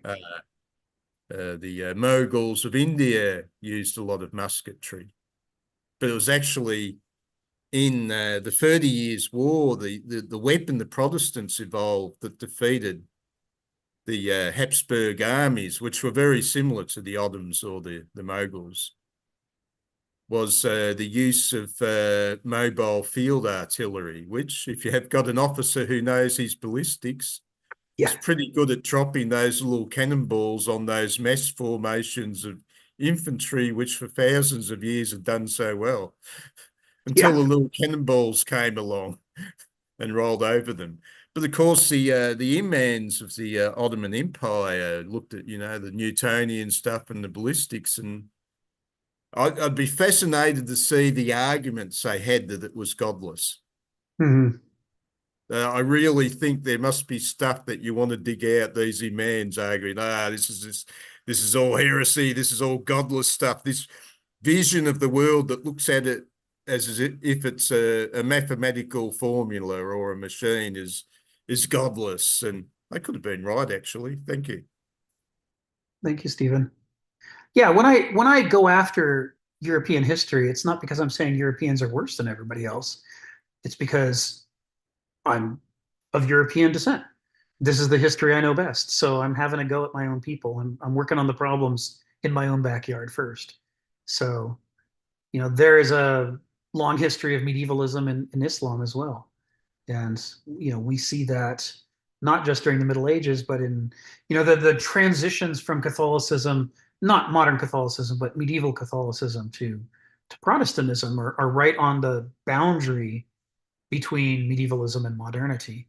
And the kinds of arguments you're talking about that the imams probably had, again, it's that same issue. What compromises are we willing to make in our theology in order to grow more powerful? If we're not willing to compromise, if our theology is strong, then we lose in battle because the other side adopted canons and we didn't. If we are willing to compromise, then we adopt the higher technology and we adopt with it the value system of thinking differently.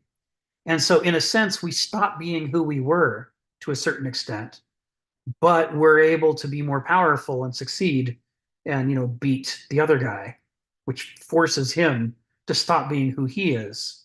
These transitions between epochs, they're very tangible for sure. And you're right, the military questions come down to it.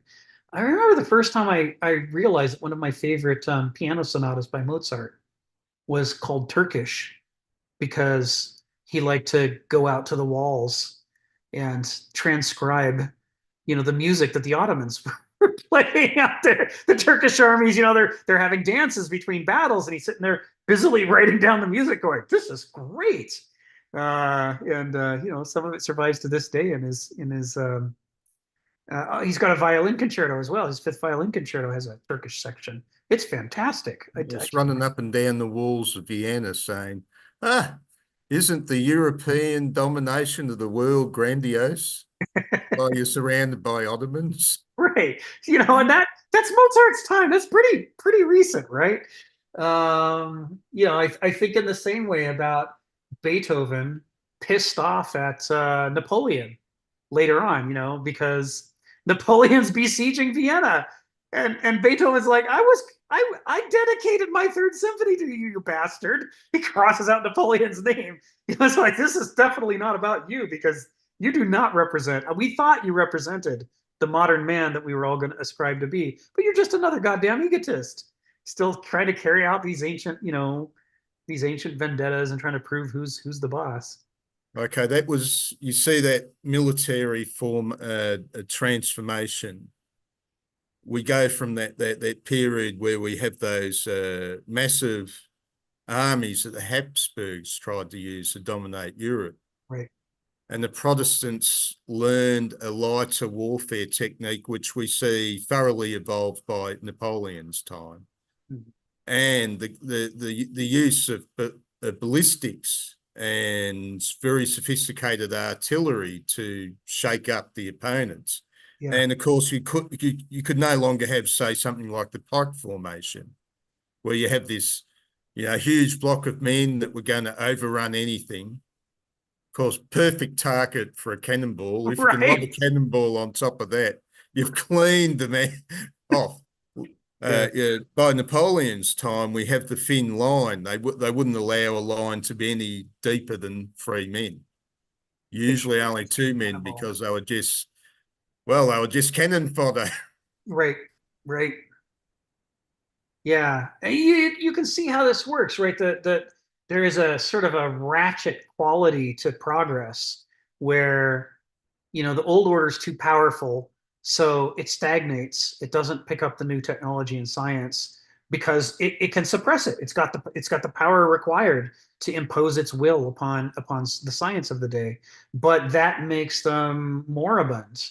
And along comes an innovator like Napoleon, and he finds the opportunity in an institution that's large and what do I want to say, ideologically strong, but militarily weak because of the strong ideology. That's the thing that has actually blocked them from adopting the new things. So he's able to come in and clean house and go, look, There's not just one thing wrong, there's dozens of things wrong. And I'm a smart, ambitious guy. So, I'm going to change the way we do pants. I'm going to change the way we can food. I'm going to change the way we do military structures. He could change 12 things at the same time. And all of a sudden, it's not just an incremental improvement militarily, it's a gigantic improvement militarily. But it wouldn't have been possible if the old order hadn't been so ideologically strong as to suppress progress on so many fronts. It actually created the vacuum into which a Napoleon steps sooner or later. And when a Napoleon does do a step like that, he's able to innovate on so many different fronts and be so successful as a result that the old order, the prestige it was held in that made its ideology strong, collapses all at once by the comparison with the new man, the new Napoleon. And now everybody wants to be Napoleon. And so, it's why these changes don't happen gradually.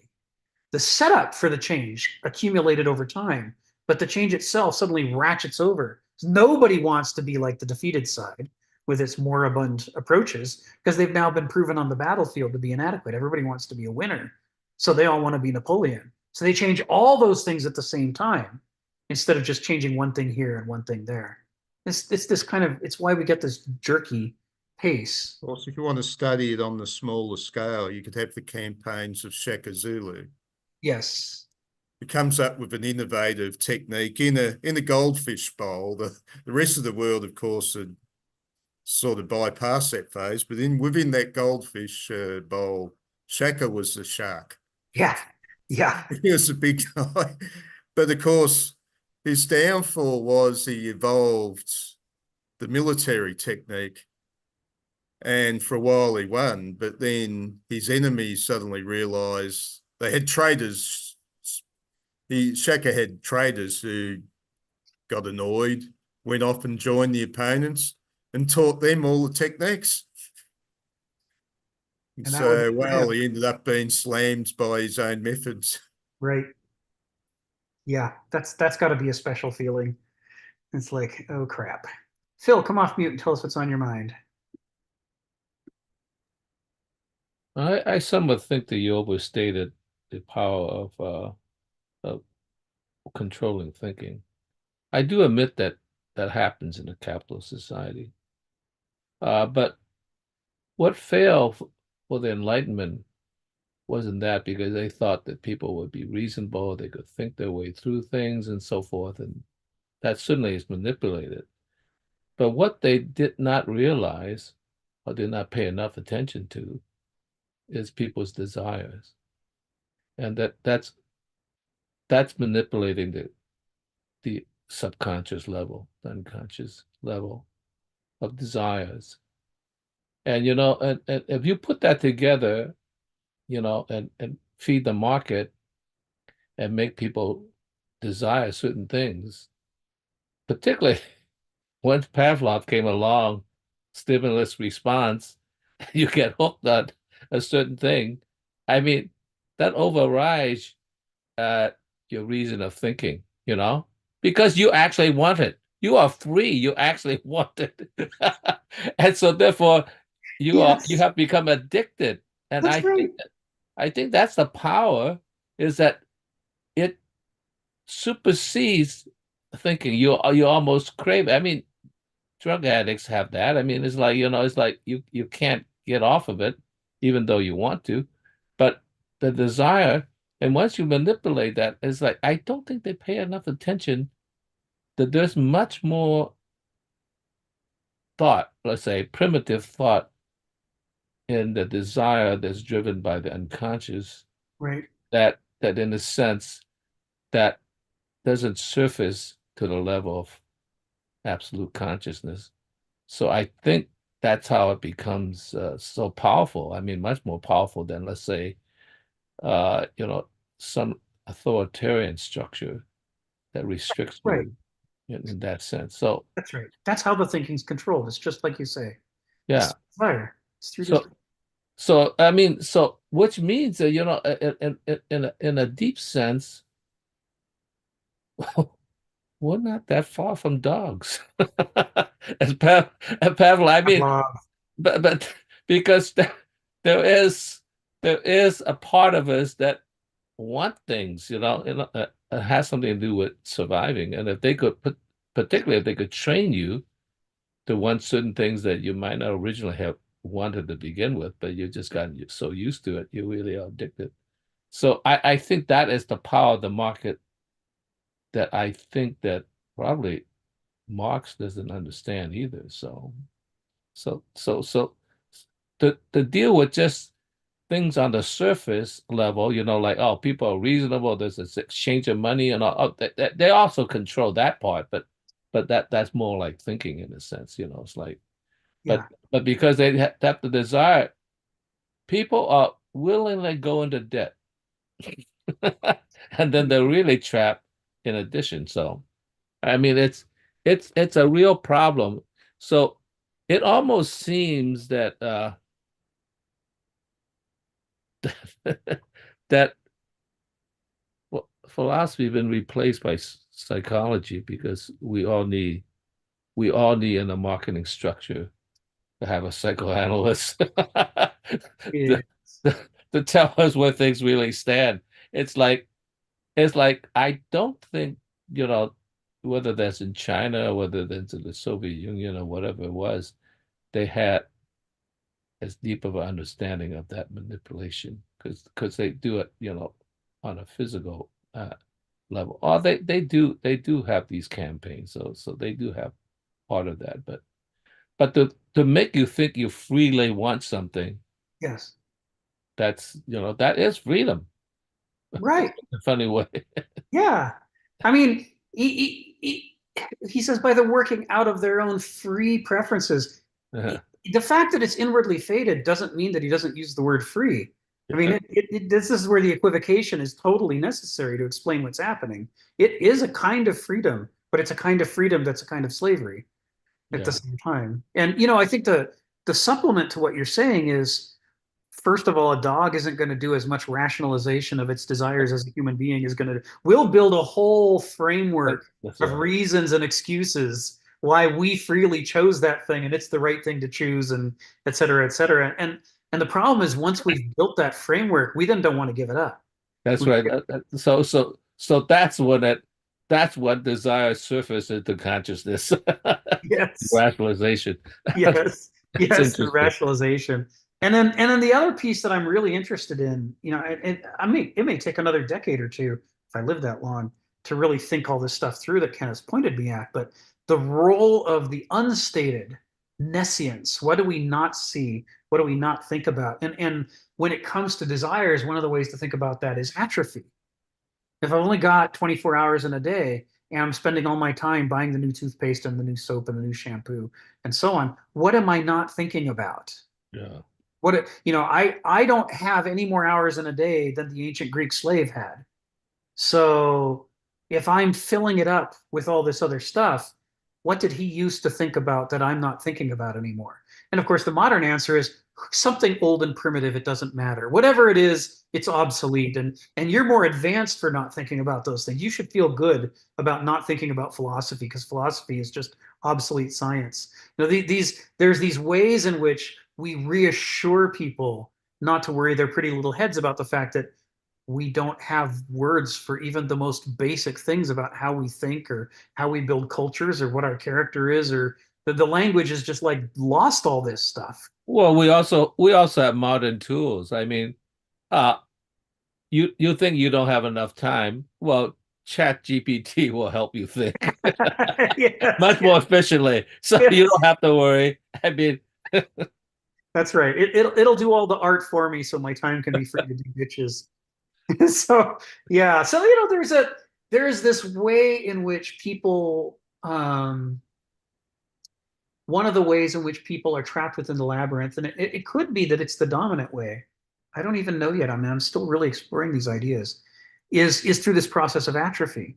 The faculties we don't use get weaker, and therefore, the next time we set out to solve a problem, we're less likely to use those faculties because they don't work so well. We're more likely to use the faculties we've been leaning on, like desire and choice, because the market encouraged that.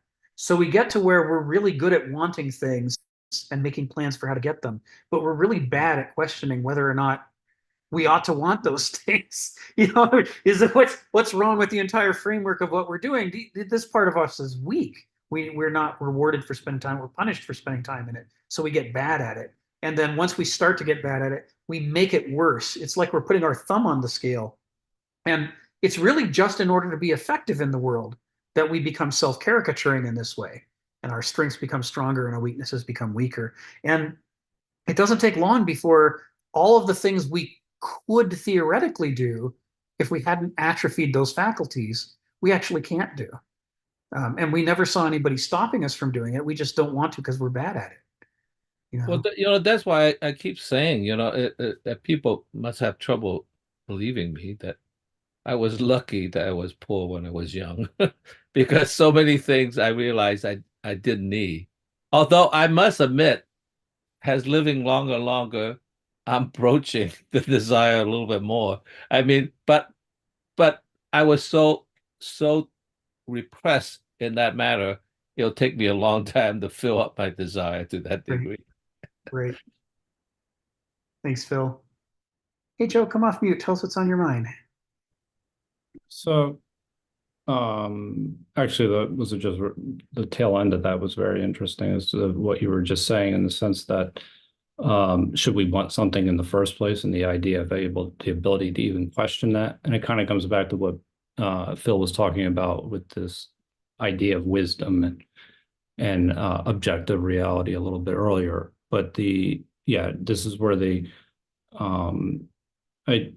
importance of ethics actually comes in the sense that, what is it that you truly want, and is it good? And so then how do you arrive at that?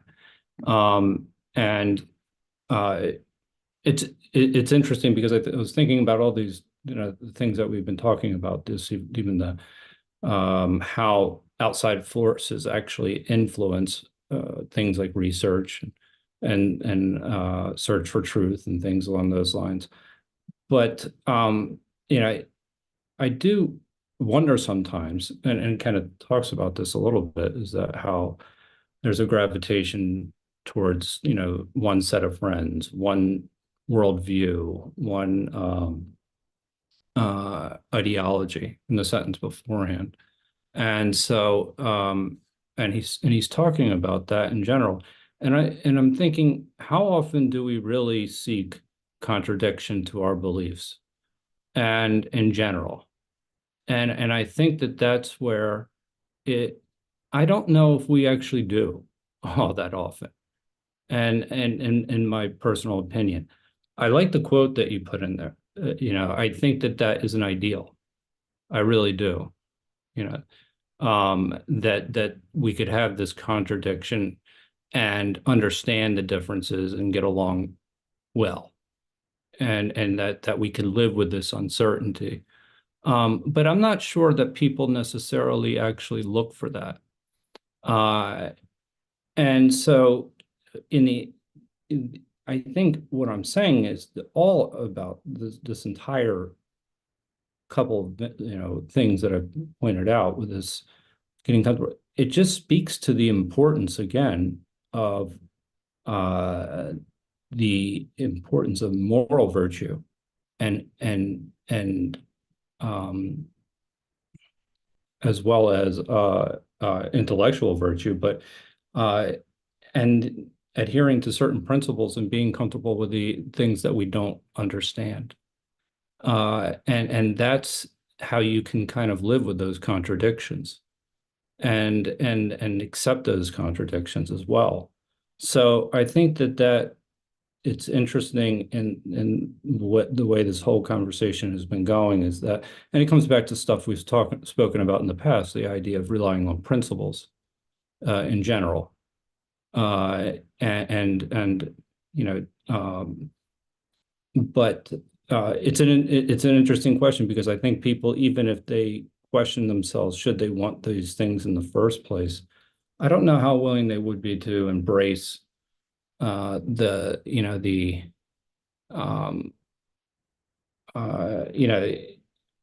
I don't know, embrace the fact that they're the contradictions in their own lives. That's just, my thoughts in general. But anyway, those are just a couple of thoughts based off of what you were just talking about. But I do like that quote as an ideal, in the sense that, how harmony can exist with differing, with variance in itself that agrees with itself. So with contradiction, I think that's actually pretty powerful, if I'm understanding that correctly. Thank you, Joe. Yeah, that Heraclitus, he's a profound one. And as we're looking for language to help us to understand and refer to these things, it's part of the reason why I like to go back to Heraclitus and look at his Greek and see, are there words here that he's using that we're missing, that we need a word for? Did he give us, in addition to saying the thing he said, did he give us the word polyntropy, which we're missing? Because, we kind of need to fill in that blank. If we can't fill in that blank, then that whole area is going to be hard to talk about. And that gets the atrophy issue I was talking about with Phil. If it's hard to refer to something, then we'll tend not to. We'll tend to refer to the things that are easier to refer to. And thus, we've just controlled ourselves, in alignment with, whatever led the language to lose that feature that it used to have. The one, of course, that's right on the money here from Heraclitus is the classic. It would not be better if things happened to men just as they wish, because our desires are suspect. So this is part of what we lose when we lose the interest in philosophy. When philosophy becomes hard to talk about, hard to engage in, and we do it less, then, like you say, then there's less discussion of principles, virtues, and vices. There's less as well of training ourselves to acquire the taste for difficult things, right? Because the natural thing is to want easy things. Wanting a difficult thing sounds like a contradiction in terms. Why would I want things to be harder? And now I'm back to Kierkegaard. I was thinking my contribution to life is I can make everything harder. Well, I'm helping. The first time I read that, I thought, what a bozo. How is that helping? But now I totally see it. It's the appetite for things being easy that's almost the most powerful leash on us. And where is it that we're going to develop the desire for difficult things? Well, philosophy is one of those areas that teaches us, be careful about the things that are easy and start paying attention to what are you not doing because it's hard, and if you don't do it, what are you giving up? That maybe it's something you can't afford to lose. So by turning philosophy into something boring and impractical and you can't get a job doing it, of course, can't get a job, that's a death sentence, right? Poverty is a death sentence. If we say, you don't get to have the money you need to pay the bills to have housing or food or healthcare, we're killing you. And we may not be stabbing you with a knife, but we're trimming years off of your life. Poverty, at least in the United States, where you have no social network, it's a killer. So people take that seriously. And lots of people don't go into English literature, philosophy, history, all of those impractical things, right? And of course, they're only impractical because that's how our economy's been structured, to ensure that they're impractical. No treats for you if you decide to go into those areas. The treats will be withheld for the people who go into the areas that we want them to go into, which has nothing to do with what people need. Because, of course, what we need is to stop repeating history. All of our worst mistakes. Wouldn't it be great if we learned from history and we didn't repeat those mistakes? That would require studying history. But that's exactly why we don't want people doing it. We would like to repeat those mistakes. We think people might get uppity if they recognize them as mistakes. So we say, you know what? History's boring. You don't need to look at history. Just nothing to see there. Move along. Hey, look, it's ABBA, supergroup of the 70s. There's always something shiny to drop you. Hey, it's OJ driving down the freeway with police cars in pursuit. I was coming home from a work trip when that was happening, and I'm running through the airport to get to my gate, and I keep seeing every single television. There are televisions up in all the lounges, and each TV in each lounge is turned to the same channel, and it's some guy driving down the highway, and I'm like, what the hell? Why why are all of the channels showing someone driving on a highway? This is so bizarre. Only later do I discover, that's the thing. Everybody, whatever it was that was going on in the world that, we shouldn't be looking at, they didn't have to say, everybody stop paying attention to that embarrassing political thing that's happening. All they had to say is, hey, look, it's OJ. OJ's on the freeway. Look, everybody, it's OJ. And it worked. All the channels changed, right? No actual control explicitly required. And yet we were all controlled. It worked. That was what everybody talked about. They couldn't do that in the medieval epoch. They didn't have broadcast television, right? There wasn't instant news. There wasn't that sense of, if you are not down to the second talking about the right things and watching the right things, then you're obsolete and out of date and people will point and laugh. That wasn't a thing in the Middle Ages. You were lucky to get the news, once a week or a month. The town crier would come and tell you something, and the fact that you weren't up with your neighbors, who cared? It would spread around eventually. The world didn't move at that pace. This is another thing Kenneth Smith talks about a lot.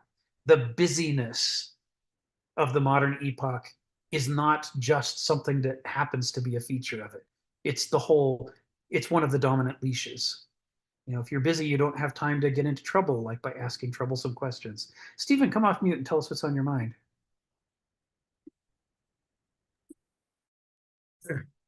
Yeah, I might have to take issue with this idyllic vision you have of the past. Marx got into that. The Marxists were thinking, before the industrial age came along, we're all just having merry times, wandering through the fields, tending the sheep. We were there in the forest groves, sleeping in our hammock, and we reached out with our cane and we tapped a tree, and the fruit fell in our hand. It was when I started to read for all that stuff that was going on in the late 19th century. They're fantasizing.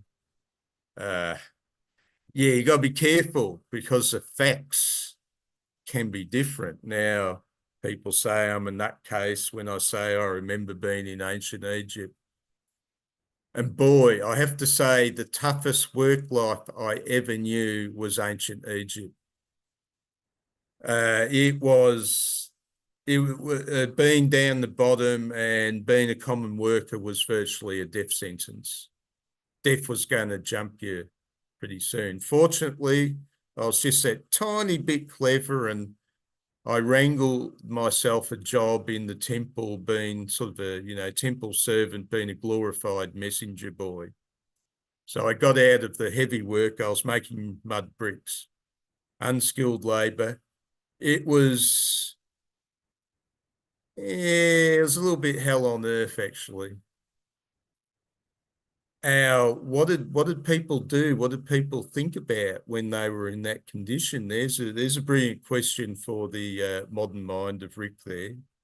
And I can tell you, the best thing they knew is when they woke up in the morning and they discussed their dreams. Because by daytime, you might have been an oppressed brickmaker, but in your dreams, you could be Pharaoh. You wake up in the morning, magnificent. I dreamed I was a Pharaoh last night, and I was having it on with Cleopatra or whoever. The only good stuff going on was your dreams when you're one of the downtrodden classes in the past. And I do say that there is a, we're talking about our Anglo-Saxon world here, where people think they're doing it really tough. And I think maybe try Africa. We'll drop you in Africa, and we'll put you in one of those little towns that are just expanding at such a rate, and you just wonder, what is life like there? What is life like in some parts of Asia? So I'm a bit wary when people in the Anglo-Saxon world say, it's such a struggle, which it is, but life's always a struggle. There's an interesting point, though. We bring up the idea of welfare and socialism, and I've brought this up before. I used to believe in all that stuff when I was younger, but I sort of changed my views. I'm not so sure now. And this is the interesting point. Now, Rudolf Steiner made it. Rudolf Steiner, of course, grew up in the world of Hartmann, you know, these 19th century philosophers. I don't know if Steiner was a fairly smart guy, but I don't know if he was that smart. I get the feeling a lot of his good ideas he had ripped off from these late 19th century German idealists that we don't get in the West, because we probably haven't seen the translations or the obscure written tests. And Steiner says, well, the problem with socialism, we live in an age when everybody is screaming for socialism. And he says that the odd thing is you look around at the people who are screaming for socialism the most, and he's got a very good point here. They are usually the most anti-social people around. We are living in an age when people want the world to agree with them, to agree with their inner inclinations. Now, you take Jordan Peterson, he gets viciously attacked, and I would say, well, I don't know, I don't think he's a devil. You could either say he's the smartest man on earth, or maybe he's the craziest, I don't know. You could critique him and say he's crazy, but he points out the serious issue. Hey, guys, and this is even in the Bible, before you say the world should be a certain way to please you, look at yourself, critique yourself. Clean up your own backyards. Look within, you know, this sort of rigid outlook we have that your preferences should be the preferences of the cosmos. Now, I have preferences, I have a culture, I have my own inclinations, and I like them, but they're not God. That's just me. Or, you know, I live in a certain culture, I appreciate its values, you know, I wouldn't like living in another country probably. I was trained to that, I was born to that, that is my tradition, but it's not the be all and end all of the universe. That's just me. And this is what it's that guy Albert Ellis. He brought up. He stole Hume's idea. You know, between the is and the oughts, and we've got to be careful about saying everything should be or ought to be the way I want it to be. You know, Ellis would say, that's fine. Just say, I would like the world to be the way I want it to be. But it's not an order. You're not the cosmic dictator. We brought this issue up earlier in the meeting, didn't we? But yeah, this is what these ancient people who almost, well, been worked to death, that was the best thing they had when they woke up in the morning and they discussed their dreams. That was their time off, sleeping. They haven't been able to get rid of that one yet, but we're working on it. Thank you. Maybe AI will fix that for us, so we just hold our eyes open and we can slowly go psychotic. Thank you, Stephen. Phil, come off mute. Tell us what's on your mind.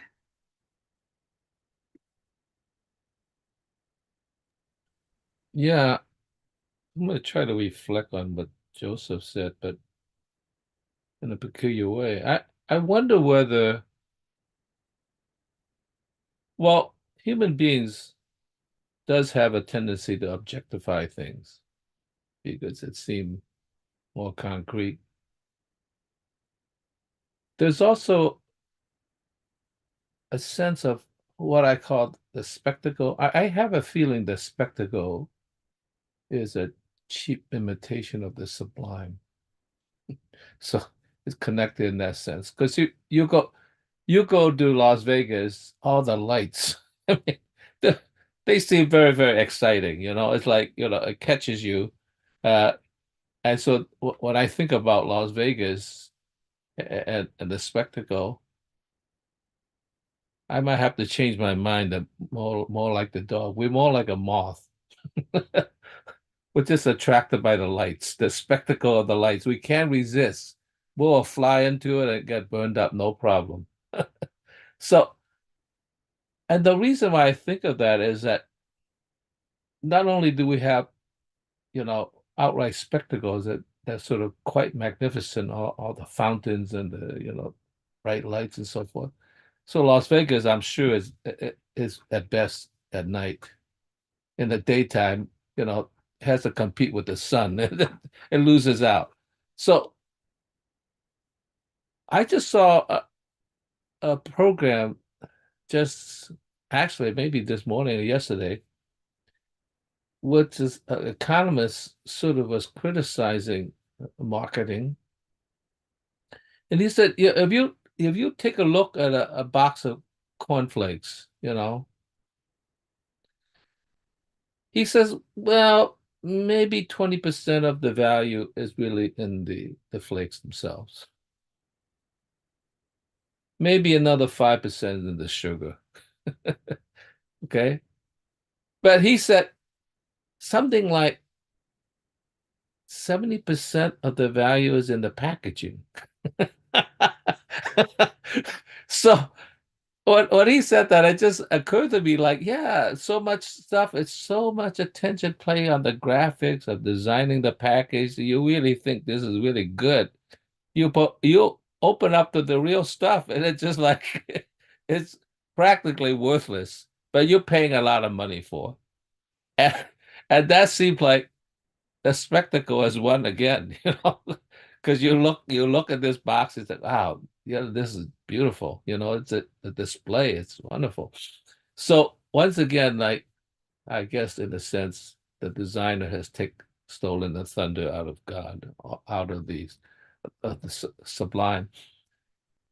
And my thought is, like, that objectification is part of the problem, because one of the reason I got into this is that I was just thinking when Joseph was talking about Cézanne. Cézanne, he kept painting the same scene over and over again. A chance to, in a sense, understand it in different ways, and each time, of course, it looks somewhat different. It's like it transforms itself. And when I give a lecture on Cézanne, I start out by saying Cézanne is a lousy painter, and of course everybody goes, "How dare you? How dare you say that?" I said, "What made him?" I didn't say he was not a good artist. He was a lousy painter when he began. I could prove that. I mean, you compare with, like, at the age of, let's say, 40, he was painting stuff that was looking really bad compared to, let's say, Monet, who at 25 or somewhat was painting just magnificent things.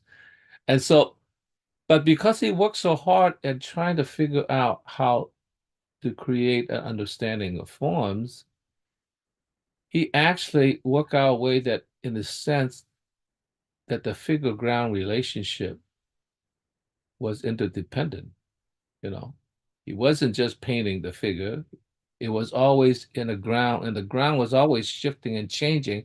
And so that's why it never stands still, because, like, and I think that's why Merleau-Ponty really likes Cézanne so much, because he's talking about the object is always in a configuration with the ground, the feel of objects.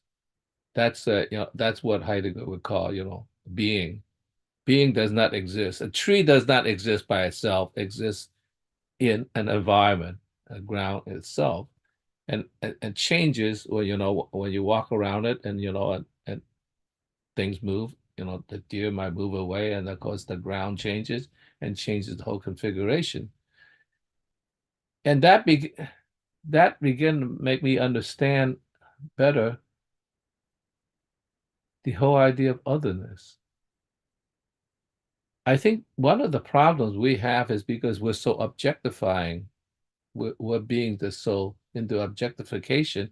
And I understand that, because in order to survive, like I said, you don't want to be like Rudolf Arnheim, focusing so much on the ground that you run into a tree. I mean, so that's for practical reasons.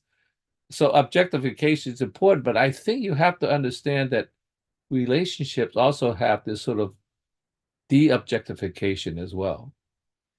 And I think I'm beginning to understand that more, and it's a very, very hard thing to do. And I don't presume that I'm able to do it. That in order to understand the other and that otherness altogether, you have to let the other be what it's going to be. You know? And because we're human beings that so much want to objectify things and actually possess things, we never let the other be what they are.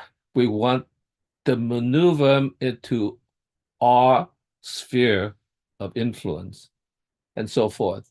Now, that doesn't mean the relationship, you don't have the sphere of influence, but you have to always understand that at some point you never really understand the other. And so that's why you have to let them be, within reason. If they start coming at you with a knife, you're not going to let them be what they want to be. But, within reason, I think that's why there's always a kind of a separation as well, like a room of her own. So therefore, in a sense, being in that sense, allow the other. And I think if we could understand that, I think that actually is the foundation of moral consciousness.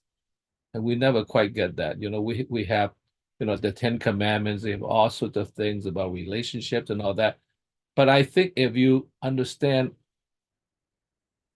the necessity of letting the other be what it's going to be, it's going to allow it to grow in its own way to a certain degree in relationship to you. That's why also relationship changes. But I think if we understand that, how to allow ourselves to let the nouns go and let it exist in an environment of evolution, then in a sense, I think we would not have this sort of like tyrannical objectification to push the others into something else. I think that's a funny way of saying, yeah, I think that is a very, very important part of what moral consciousness relating to others.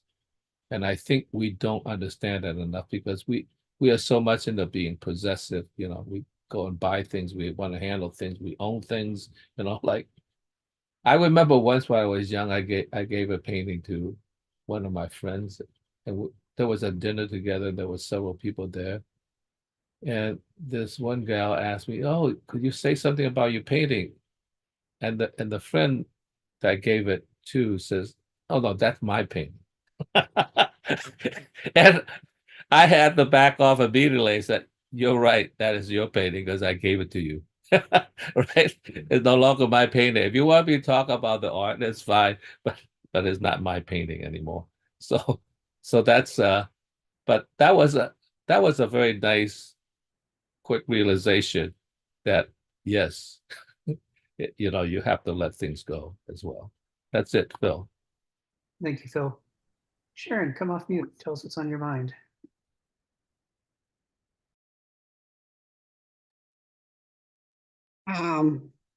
I hope I didn't forget. I just wanted to put my 2 cents in to something that Joe said, because I think it's pretty fundamental. He says he doesn't, and you can correct me if I didn't hear this accurately. He says people rarely see contradiction to their belief systems. That's true. And the reason most people don't is because it takes courage.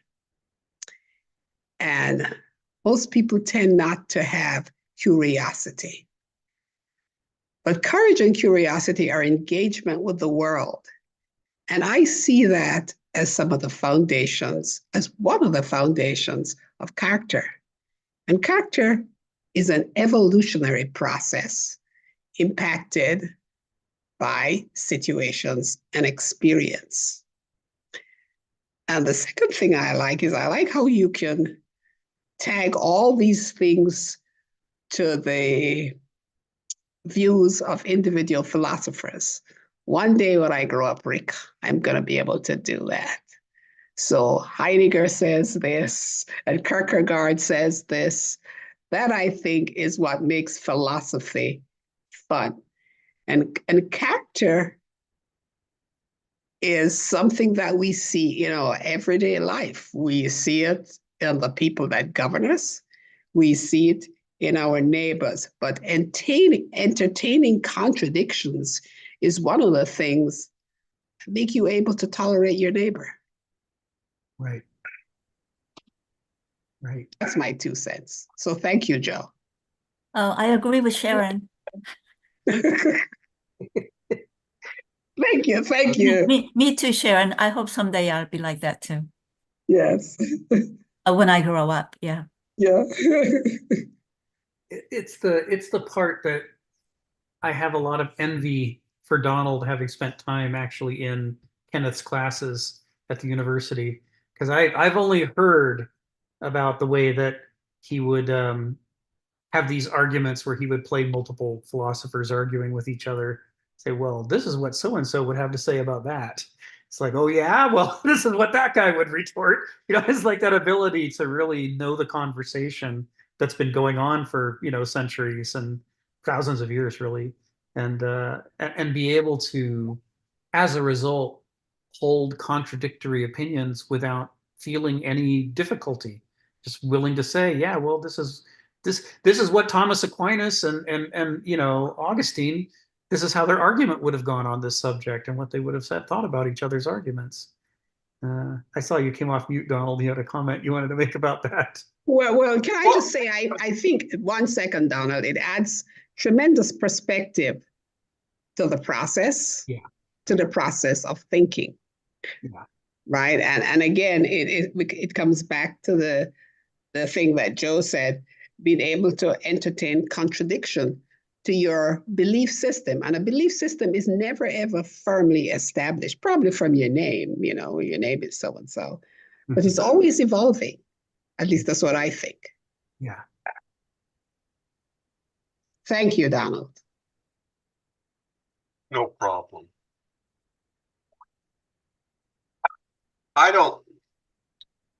Be careful what you wish for, Rick. Sitting in one of Kenneth's classes could be painful, because he will dissuade you of any opinion you think you have and have for well-founded reasons, because there are always perspectives that he sees but you don't. Yes.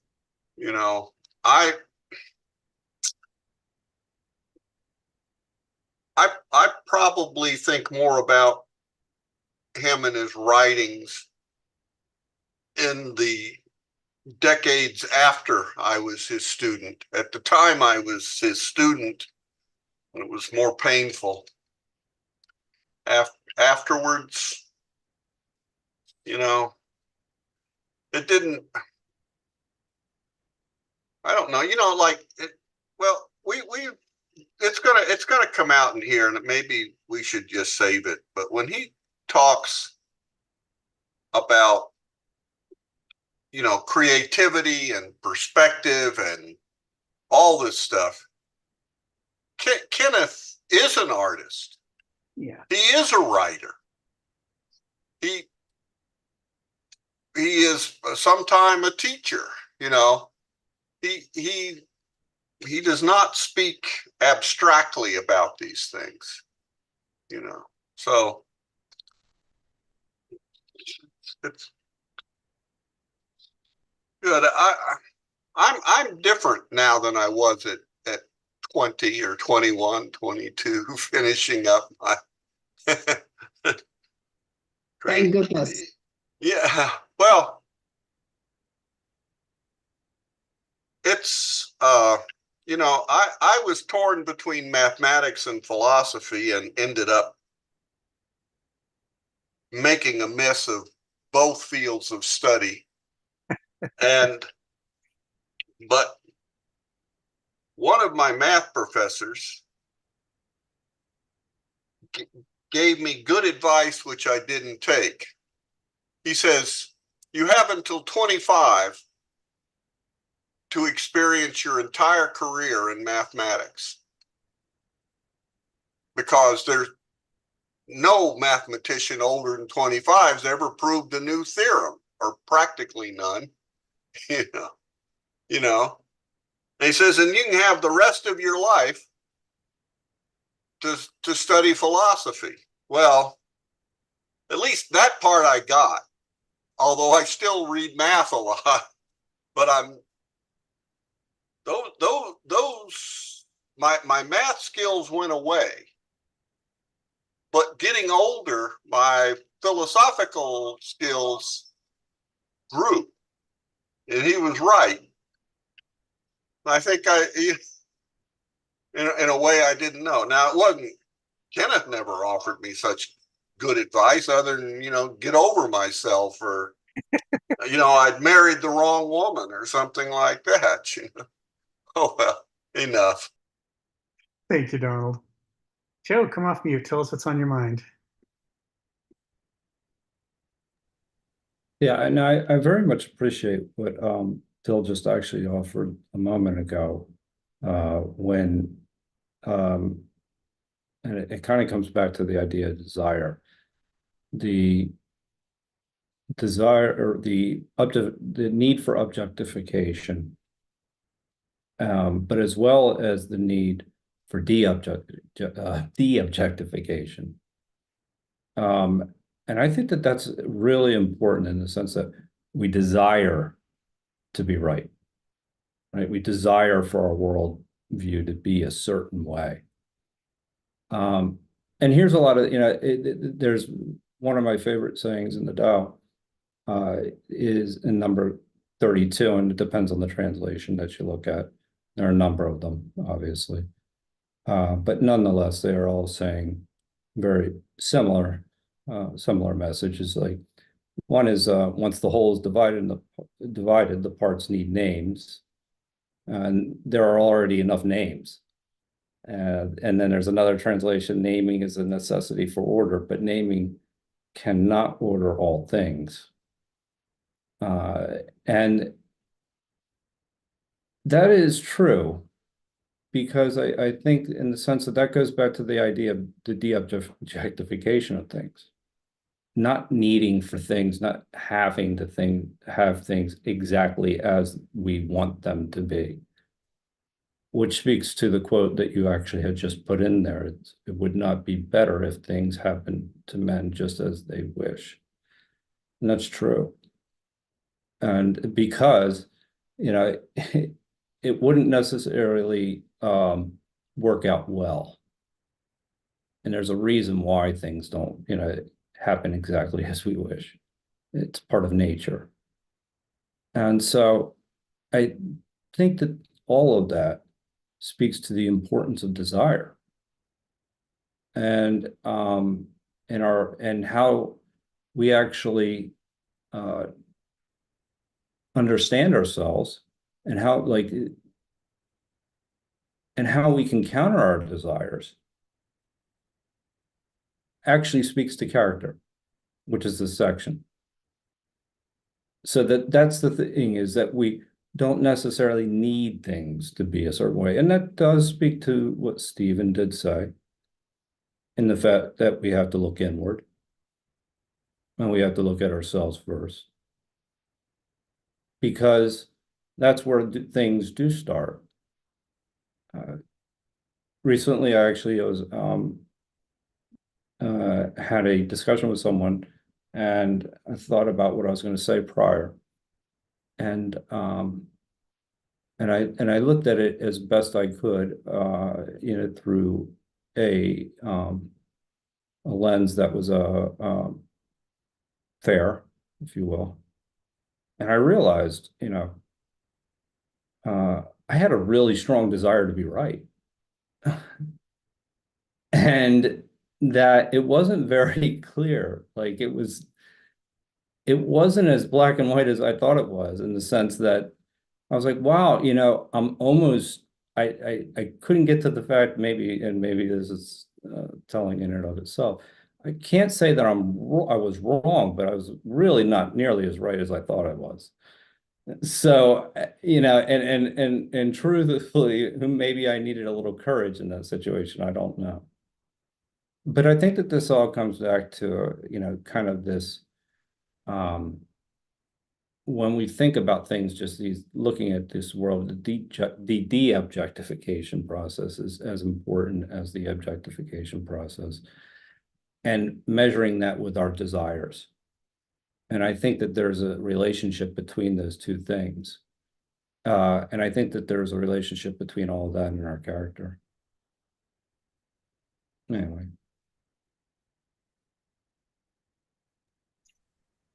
Thanks, Joe. Okay, for our last half hour, let's see if we can do the second half of this paragraph. So what he's setting up is this. He says, we all see, of course, what our culture does not permit us to comprehend in depth, that even children within the same family may have radically clashing interests, perspectives, and appetites. He's talking about heterogeneity. We are not equal. Even siblings are not equal, and not just because one's born sooner. Even twins are not equal. Even culled for their specialized abilities, students will show a spectrum of a spectrum of ways of thinking and interpreting, a pluralist organon even of logics. He's making the argument, the ancient argument here, that there are different characterological species that we see. Even people who share the same epoch, even people who share the same culture. In theory, they should be sharing the same worldview, but they still look at the world differently, and they make their choices differently within that shared worldview, within that shared culture. There's still enormous heterogeneity. And it's not just an everybody's different kind of thing. It's that there are structural differences between the ways that people see the world. And anybody who's been a parent to more than one kid knows this, right? Their kids are not clones. No matter how much they try to raise their kids exactly the same, the kids turn out differently. It's that there's something in us unfolding in, you know, and that process of, you know, what Sharon calls evolution, what we might call incremental unfolding, you know, over and over, responding to the new person that we've become, causes us to differentiate from each other. He says, it is the suffocating and depressive effect of a homogenizing educational culture that regiments the minds and wills of students, not nature. In other words, he's saying that teaching all kids the same way, in a regimented way, is contranatural. And when we do it, we find that whatever methodology we adopt for education, some children will thrive within that framework, and other children will fail to thrive because we have a diversity of minds that are trying to develop, and we're trying to straitjacket them all into a single approach. At best, that can only fit one kind of kid. At worst, it doesn't fit any kids. But, you know, what we do is we treat the results as though they're an objective test of the quality of the person, and say that the people that our straitjacketed approach to education has failed to match, those must be inferior people. And the people that we did match, those must be superior people. And in the act of claiming that we are judging and sorting, what we're actually doing is just trying to rationalize our insistence that all kids have to be educated the same way because we're all equal and we must therefore be clones. He says, a culture that does not respect, much less rise to, the inherently aristocratizing, oh, there's a word you don't see very often, aristocratizing task of helping to individuate students, right? A culture that doesn't rise to that cannot be expected to comprehend the vicious effect it's having by policing an orthodox and mediocrity. So the point of this paragraph, if we back up and look at it again, remember this comes out of the discussion of heterogeneity, that our species produces diverse character types with diverse approaches to decision-making in life. And, you know, ideally, your culture its approach to law, its approach to economy, its approach to religion, its approach to healthcare, its approach to education, all of that should respect the non-equality of people. It should respect the diversity of people and offer ways that, no matter which characterological type someone develops into, they can get their basic needs met and they can contribute to society in a useful way. And a polytheistic culture of the kind of the ancient Greeks was naturally predisposed to understand the idea of non-uniformity. If there are different kinds of gods with different kinds of forces, if there are different kinds of principles at work in the nature around us and within us, then of course it makes sense that there would be different kinds of characters and that society is going to have different kinds of niches to allow those different kinds of people to flourish. And you want everybody to flourish because everybody's got different gifts, different arites. And if they flourish and develop those arites become available to the culture as resources to help the culture thrive. But if you suppress all of the capabilities that people would have developed into arites, except for the narrow few that you've picked in your educational system, the culture is effectively cutting itself off at the knees. All of those gifts that would have developed and been available for the good of the culture are now being suppressed. And you're left with just a narrow selection of things that your culture knows how to do. And everywhere else it's incompetent. This is a consequence of homogenizing versus heterogenizing approaches to culture. And this is kind of the point of what he's talking about here. This whole thing is character and class. So here he's focusing on education, but he's going to take it more broadly after this paragraph. Sharon, come off mute and tell us what's on your mind. The homogenizing and heterogenizing. I'd like to comment on that because that's the culture in which I came up in.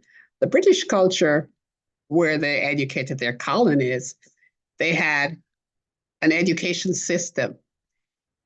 And if you did not make the cut and achieve excellence in that system, then you are subjected to a second tier.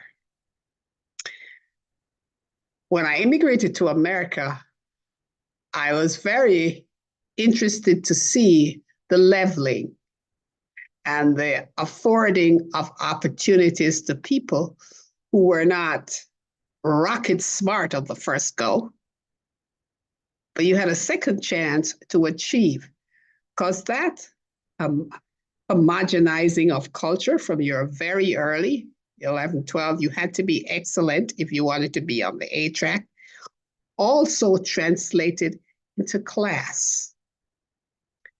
Because the culture I came from, education, not so much money, was a major component of the class structure.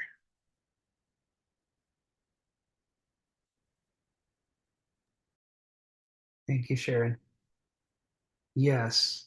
And of course, this is going to be a recurring theme in the rest of section G as well. What's the relationship between character and class? And what is it from the ancient perspective versus what does it become in the later epochs is part of what it's going to be a recurring theme in the book. It's the challenge. If you buy the ancient idea that the potential arites within people, the differing arites within each person, that it's one of the fundamental purposes of a culture to make it possible for those to flower. Because if they don't flower, you're being denied those gifts. So you need to find a way that different kinds of people can find the different kinds of niches they need to develop. That, if that's the goal, then it has implications of certain duties that a class system must be able to accomplish in order to be classified as a success. If the class system sorts people according to who they actually are, and if each class, social class, offers the corresponding characters what they need in order to fully become who they could be, then you would call it a successful class society. But if it acts contrary to that, if instead people are sorted into classes where their archetype are stuffle, stifled, where they never actually develop the gifts that they have, and therefore those gifts are not available to the culture, you would call that class system a failure. And of course, these would be relative, not absolute categories, but they give you ways of evaluating. And this is what Aristotle does in his books, which moderns read and don't understand, that it's a withering critique of what's happened to Greek society, that it's failing to do that. You know, Aristotle's critique is that we are supposed to be sorting douloi into the slave class, not aristoi, right? If there are aristoi and they're suffocating, you know, for lack of opportunities to develop in the slave class, then it's an indictment of our entire society that we failed to figure out who should be running the country and who can't be running the country. We've got the wrong people in the wrong places. It's inherent to the structure of any class-based system that it has to be accountable to whether or not people are being put where they naturally go, or whether you are artificially sorting people for other reasons, like just because you want cheap labor and you don't really care what you're aborting by doing that. These are the kinds of issues he's bringing up in section G. And, you know, if one were strictly a Hellenophile, one would start with the proposition that, of course, the Greeks must have done it right, right? And you saw this a lot in the Confederacy in the United States. There was a lot of appeal to Greek culture as being an example of why it's good to have slavery, why people are naturally different, and some people just are naturally slaves, and some people are naturally rulers. But of course, you know, part of the moral incompetence of U.S. slavery is that the decision was, and of course they sort by the color of their skin, as we all know, which you know, that's only obvious to people who've drunk the ideology, right? To anybody else, you'd say, looks to me like there's diversity within each skin color.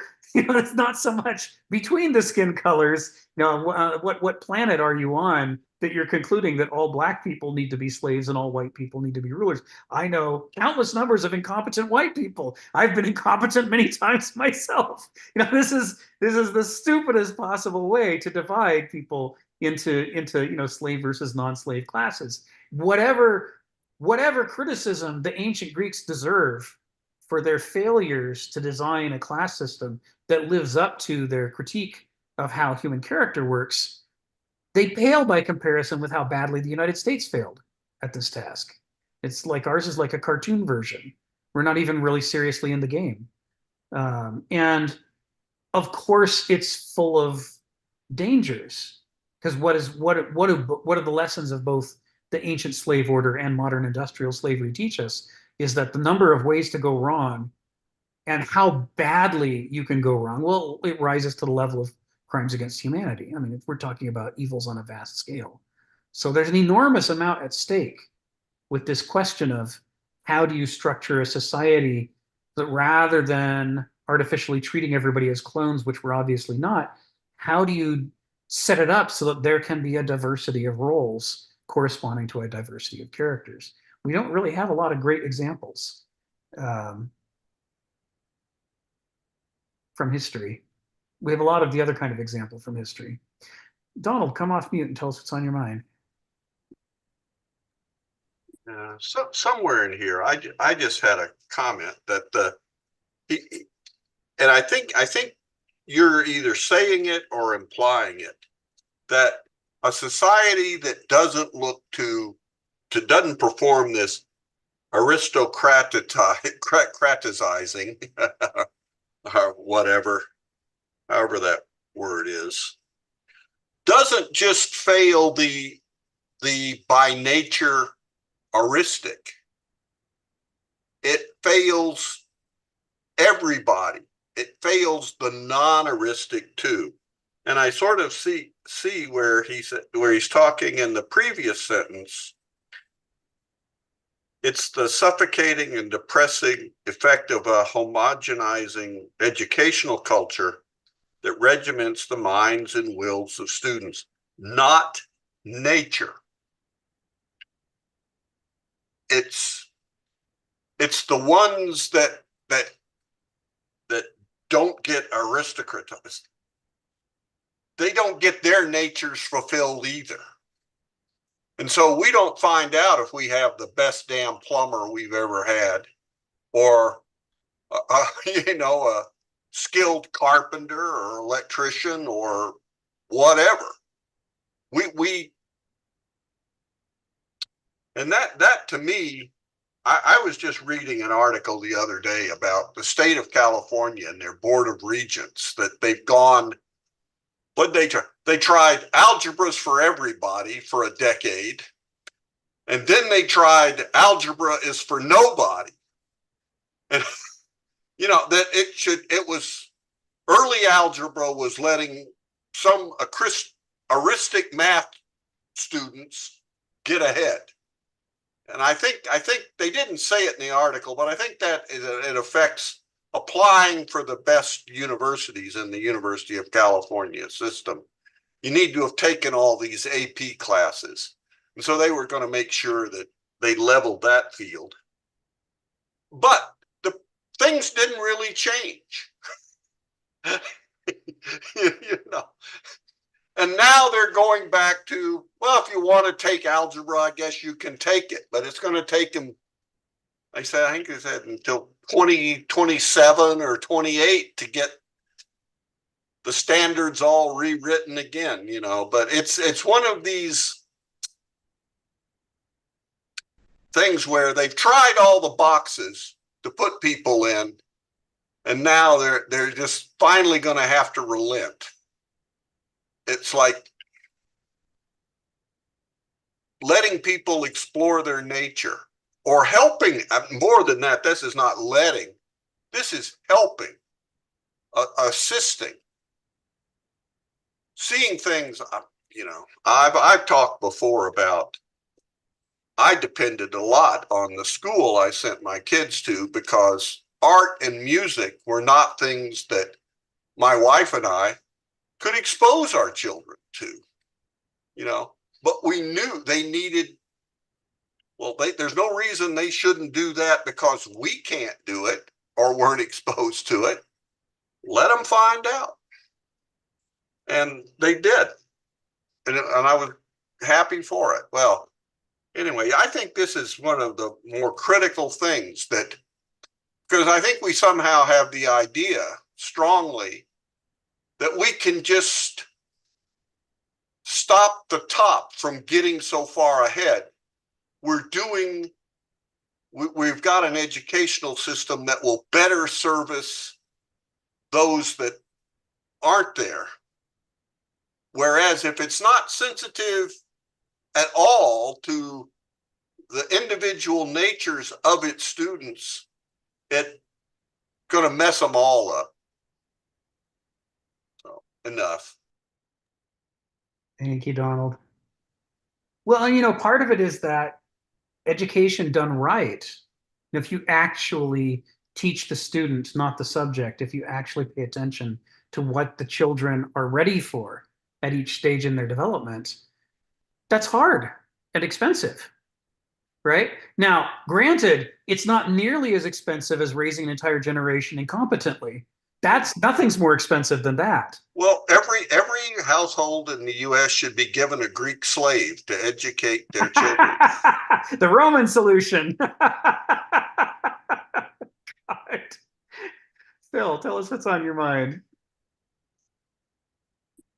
Well, I guess there's a problem about the one and the many, because on the one hand, if you take diversity in a sense to ultimate extremes, then everybody's different from everybody else.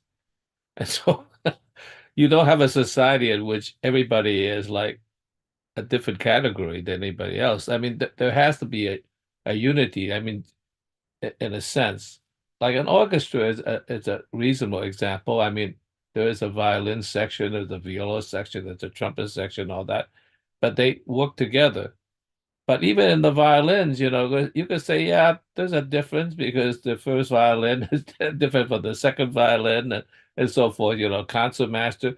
It's like, yes, but nonetheless, I think there's a kind of a funny relationship, because if, on the other hand, if you just mash it all together, that's not good either, because then that everybody is the same. but how far could you draw that out? Because you have to have something else. Now, what offends me more than dividing people by the color of their skin, which offends me, is the fact they're frozen in a multi-generational setting, right? In other words, yeah, maybe your parents were idiots or whatever they were. They deserve to be it, but that's not you, you know. The fact you carry it on, you know, presumably it could be at infinitum, you know, what a caste system would be, then that's really offensive because that it just carries on. You have no chance. So it seems like education is the only way you could break out of it to a certain degree if we have the right education. I myself believe in the humanities. You know, the first thing you figure out how to do is teach him how to be a kind of a human being, whatever that is, you know.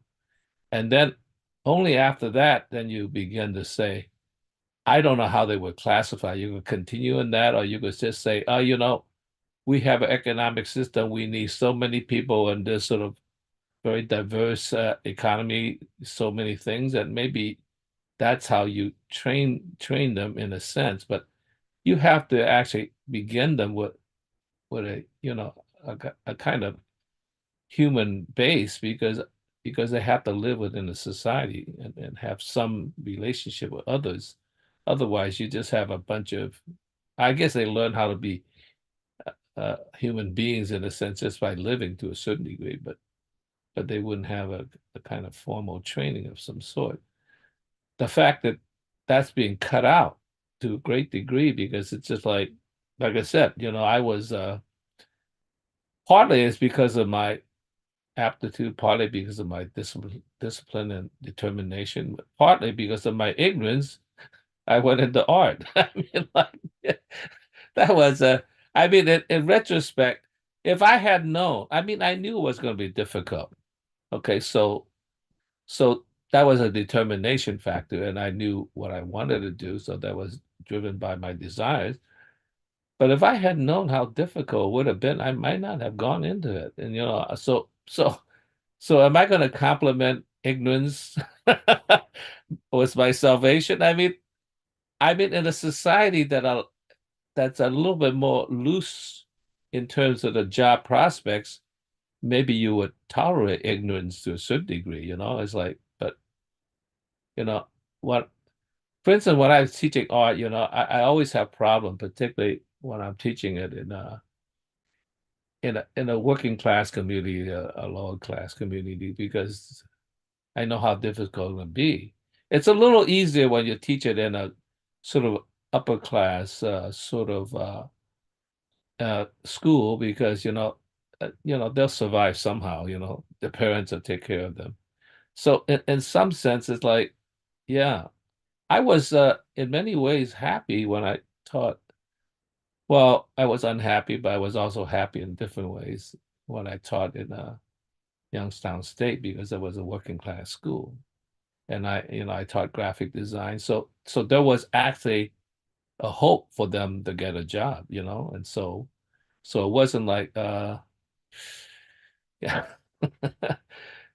just keep painting. And it's like, oh, what the hell do I do with it? Well, you just become a better human being. Well, I don't know if that's what people want, you know. So it's kind of a tough decision. So I think I don't know.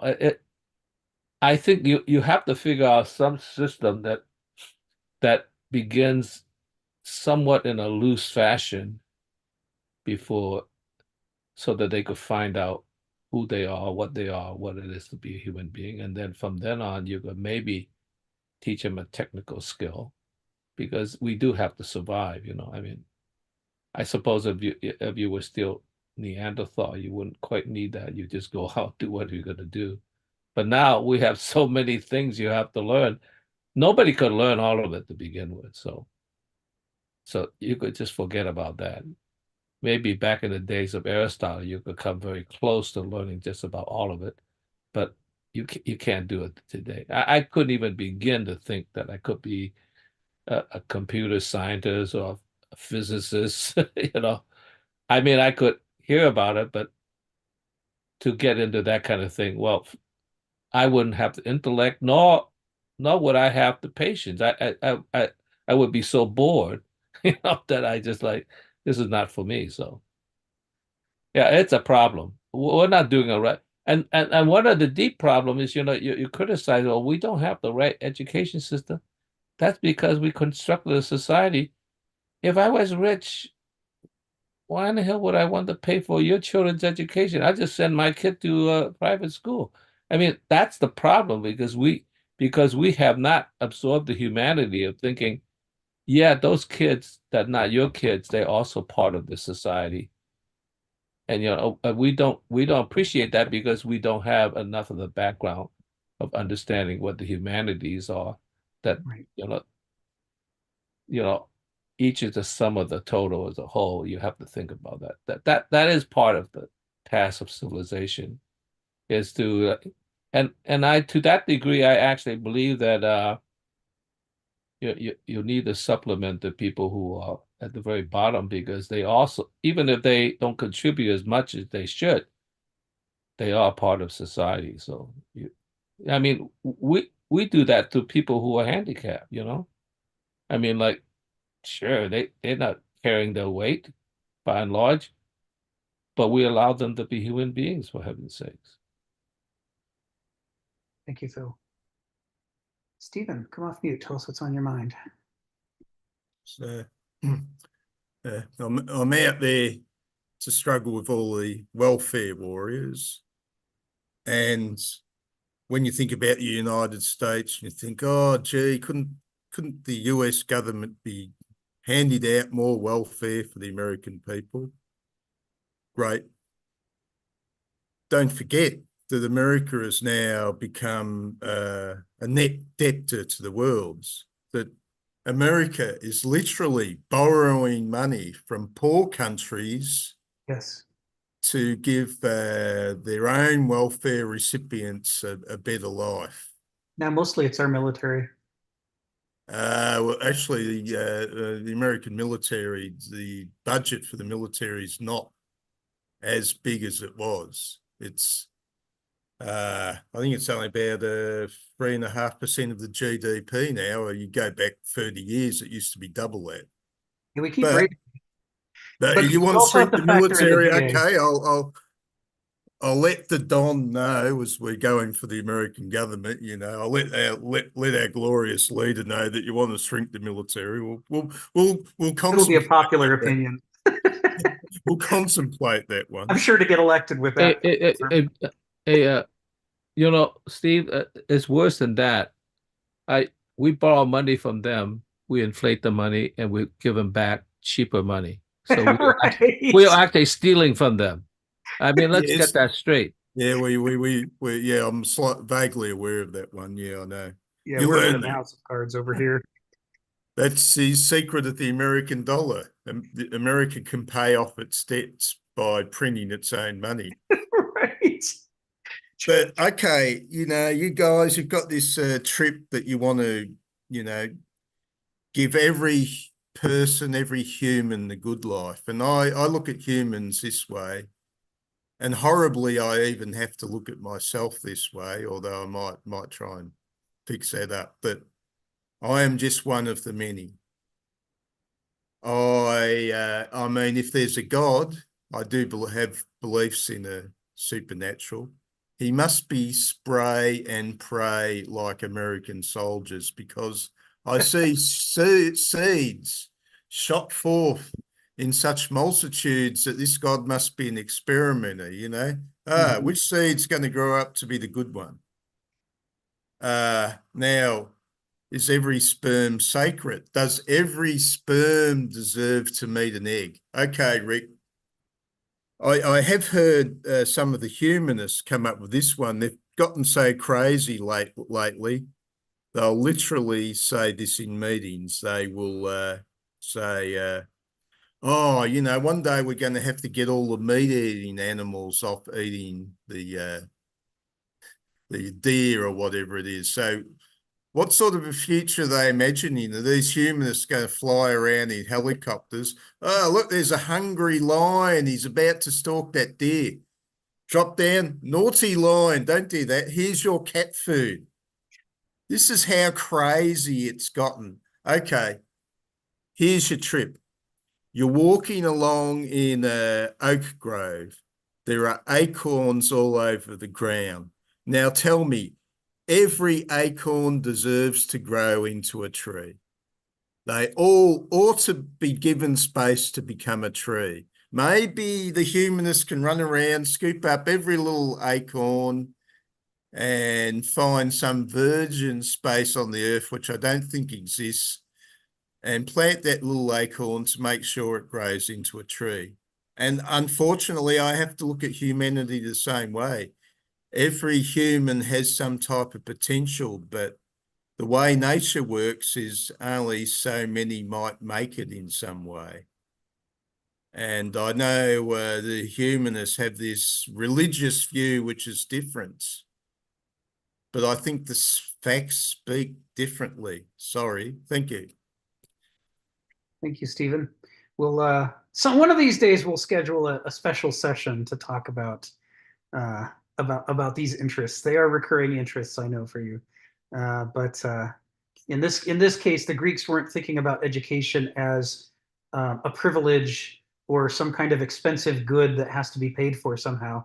They were thinking about how not to be killed and eaten by cannibals, and that requires that you actually raise people to be human beings. It turns out being killed and eaten by cannibals is about as expensive as you can get. But that's still not doing justice to the subject. It really needs a good 3 hours of its own. Joe, you get the final comment for today. Come off mute and tell us what's on your mind. That's not fair because actually Stephen just made me forget my comment. Is going on his tangent there. I was like, just really quickly, Stephen, you do know that humanists are mostly utilitarian, which means that they actually accept the fact that not every acorn is going to be grown by default. They're just trying to get as many to grow as possible. But anyway, it is had to throw that out there, is that there is some contradiction there. But I do think that that when we're talking about in education and it being, I don't know, in a sense that it has to be a little bit more I think the bottom line is I think it has to be individualized in the sense that in this idea more geared towards the liberal arts than anything else. And the reason I say that is I think that that's one of the things that has suffered kind of in an industrialized type of society, and that we tend to focus on engineering. And I'm not trying to, I know how many engineers are here, so I'm not going to say anything about that. But this is important only for, the simple fact that I think that so many people tend to go to school for a job, which is important. I don't mean to say that it isn't. But at the same time, it becomes everything that they identify with. And everything becomes like your value, your worth. Everything comes down to this one way of looking at the world and this one system, very, very specifically geared towards certain needs. And so I think that that's where teaching philosophy at younger ages actually will make it more individualized, because it'll be a sense of discovery in a sense that it's not necessarily just how fast you can calculate some equation that actually produces something that that is beneficial for a company. So in the sense that I think that more than importantly than anything else, in a practical sense, if you really want to individualize education, that you reintroduce philosophy at a young age. And I think that that'll individualize it as much as you possibly can. Because let's face it, like most education is actually outside the classroom anyway. And so what you want to be able to do is have frameworks for people to at least explore the world, as opposed to just having a way of, I don't know, calculating something. And I don't mean to make it sound so trivial, like as if that was, you know, not important. So, but anyway, that's just a really quick thought. I had lost my initial thought though. That's Stephen's little tirade there actually threw me off for a moment. Too interesting. Yeah, it was interesting. It was Oh, interesting. okay, Joe. Now I want you to go out to where they're playing football.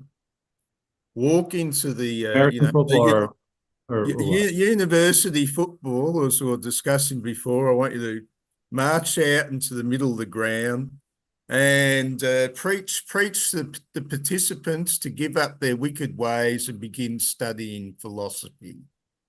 And I'm afraid to say, maybe I would say, look for those people that have an interest in philosophy in school. Yeah, that's fair enough. And you might teach them philosophy. But if they're not interested, and the vast majority won't be interested, it's a tricky question. But actually, there is a small amount of truth there, because that's what Bible study class did to do. All those poor children who weren't interested had to do some Bible study. And that was actually some grounding in history and some grounding in philosophy, which they used to have. So you might be right, Joe. Maybe we should be out there preaching Well, to the great unwashed. but I think Kenneth nailed it earlier in the paragraph, where you just can't have one set of friends. And so that's, you know, that's where I think I would point to if I were in that sense. However, you know, I agree with you. Not everybody's going to gravitate towards philosophy, because everybody, you know, even myself, you show up when you're ready. But nonetheless, at least they know it exists, right? And that's where I see is, and I appreciate your point, in the sense that, yes, if I go to an American football game and break out Heraclitus in the middle, that they would rightfully, you know, probably stomp on me. Want to score a touchdown? But it might yeah, not be better to get what you want. but I would look at that as justice, because of my stupidity to actually try and even do something like that. So, I mean, you know, so in the sense that, no, but in all seriousness, I think that at least having people having an opportunity to be exposed to something that they wouldn't otherwise be exposed to, and not necessarily align education with only the idea that it's to work. Because I think it's education is mostly how to live. And so I think that that's where we've kind of gone off the rails. And that's why I think you see so many people angry and upset about education in general now, is because they've only associated it with work. They have not associated it with how to live. And now that work is a little bit more difficult sometimes, or the skills gap that between the open jobs and the people that actually can fill them is pretty high. Now they're upset. And I guess with no framework to understand the world, maybe philosophy actually could help a little bit. Maybe not all, but again, as you said, not everybody's going to be helped. So on this note, I'm going to wrap up. I'm wrapping up for this week, because we're 11 after. So we can pick this up again next week. I still expect that end of term paper on Hammond and Herder from Rick. No, I got to do some reading. Thanks, Stephen. Thanks, Joe. Thanks, David. Have a great week.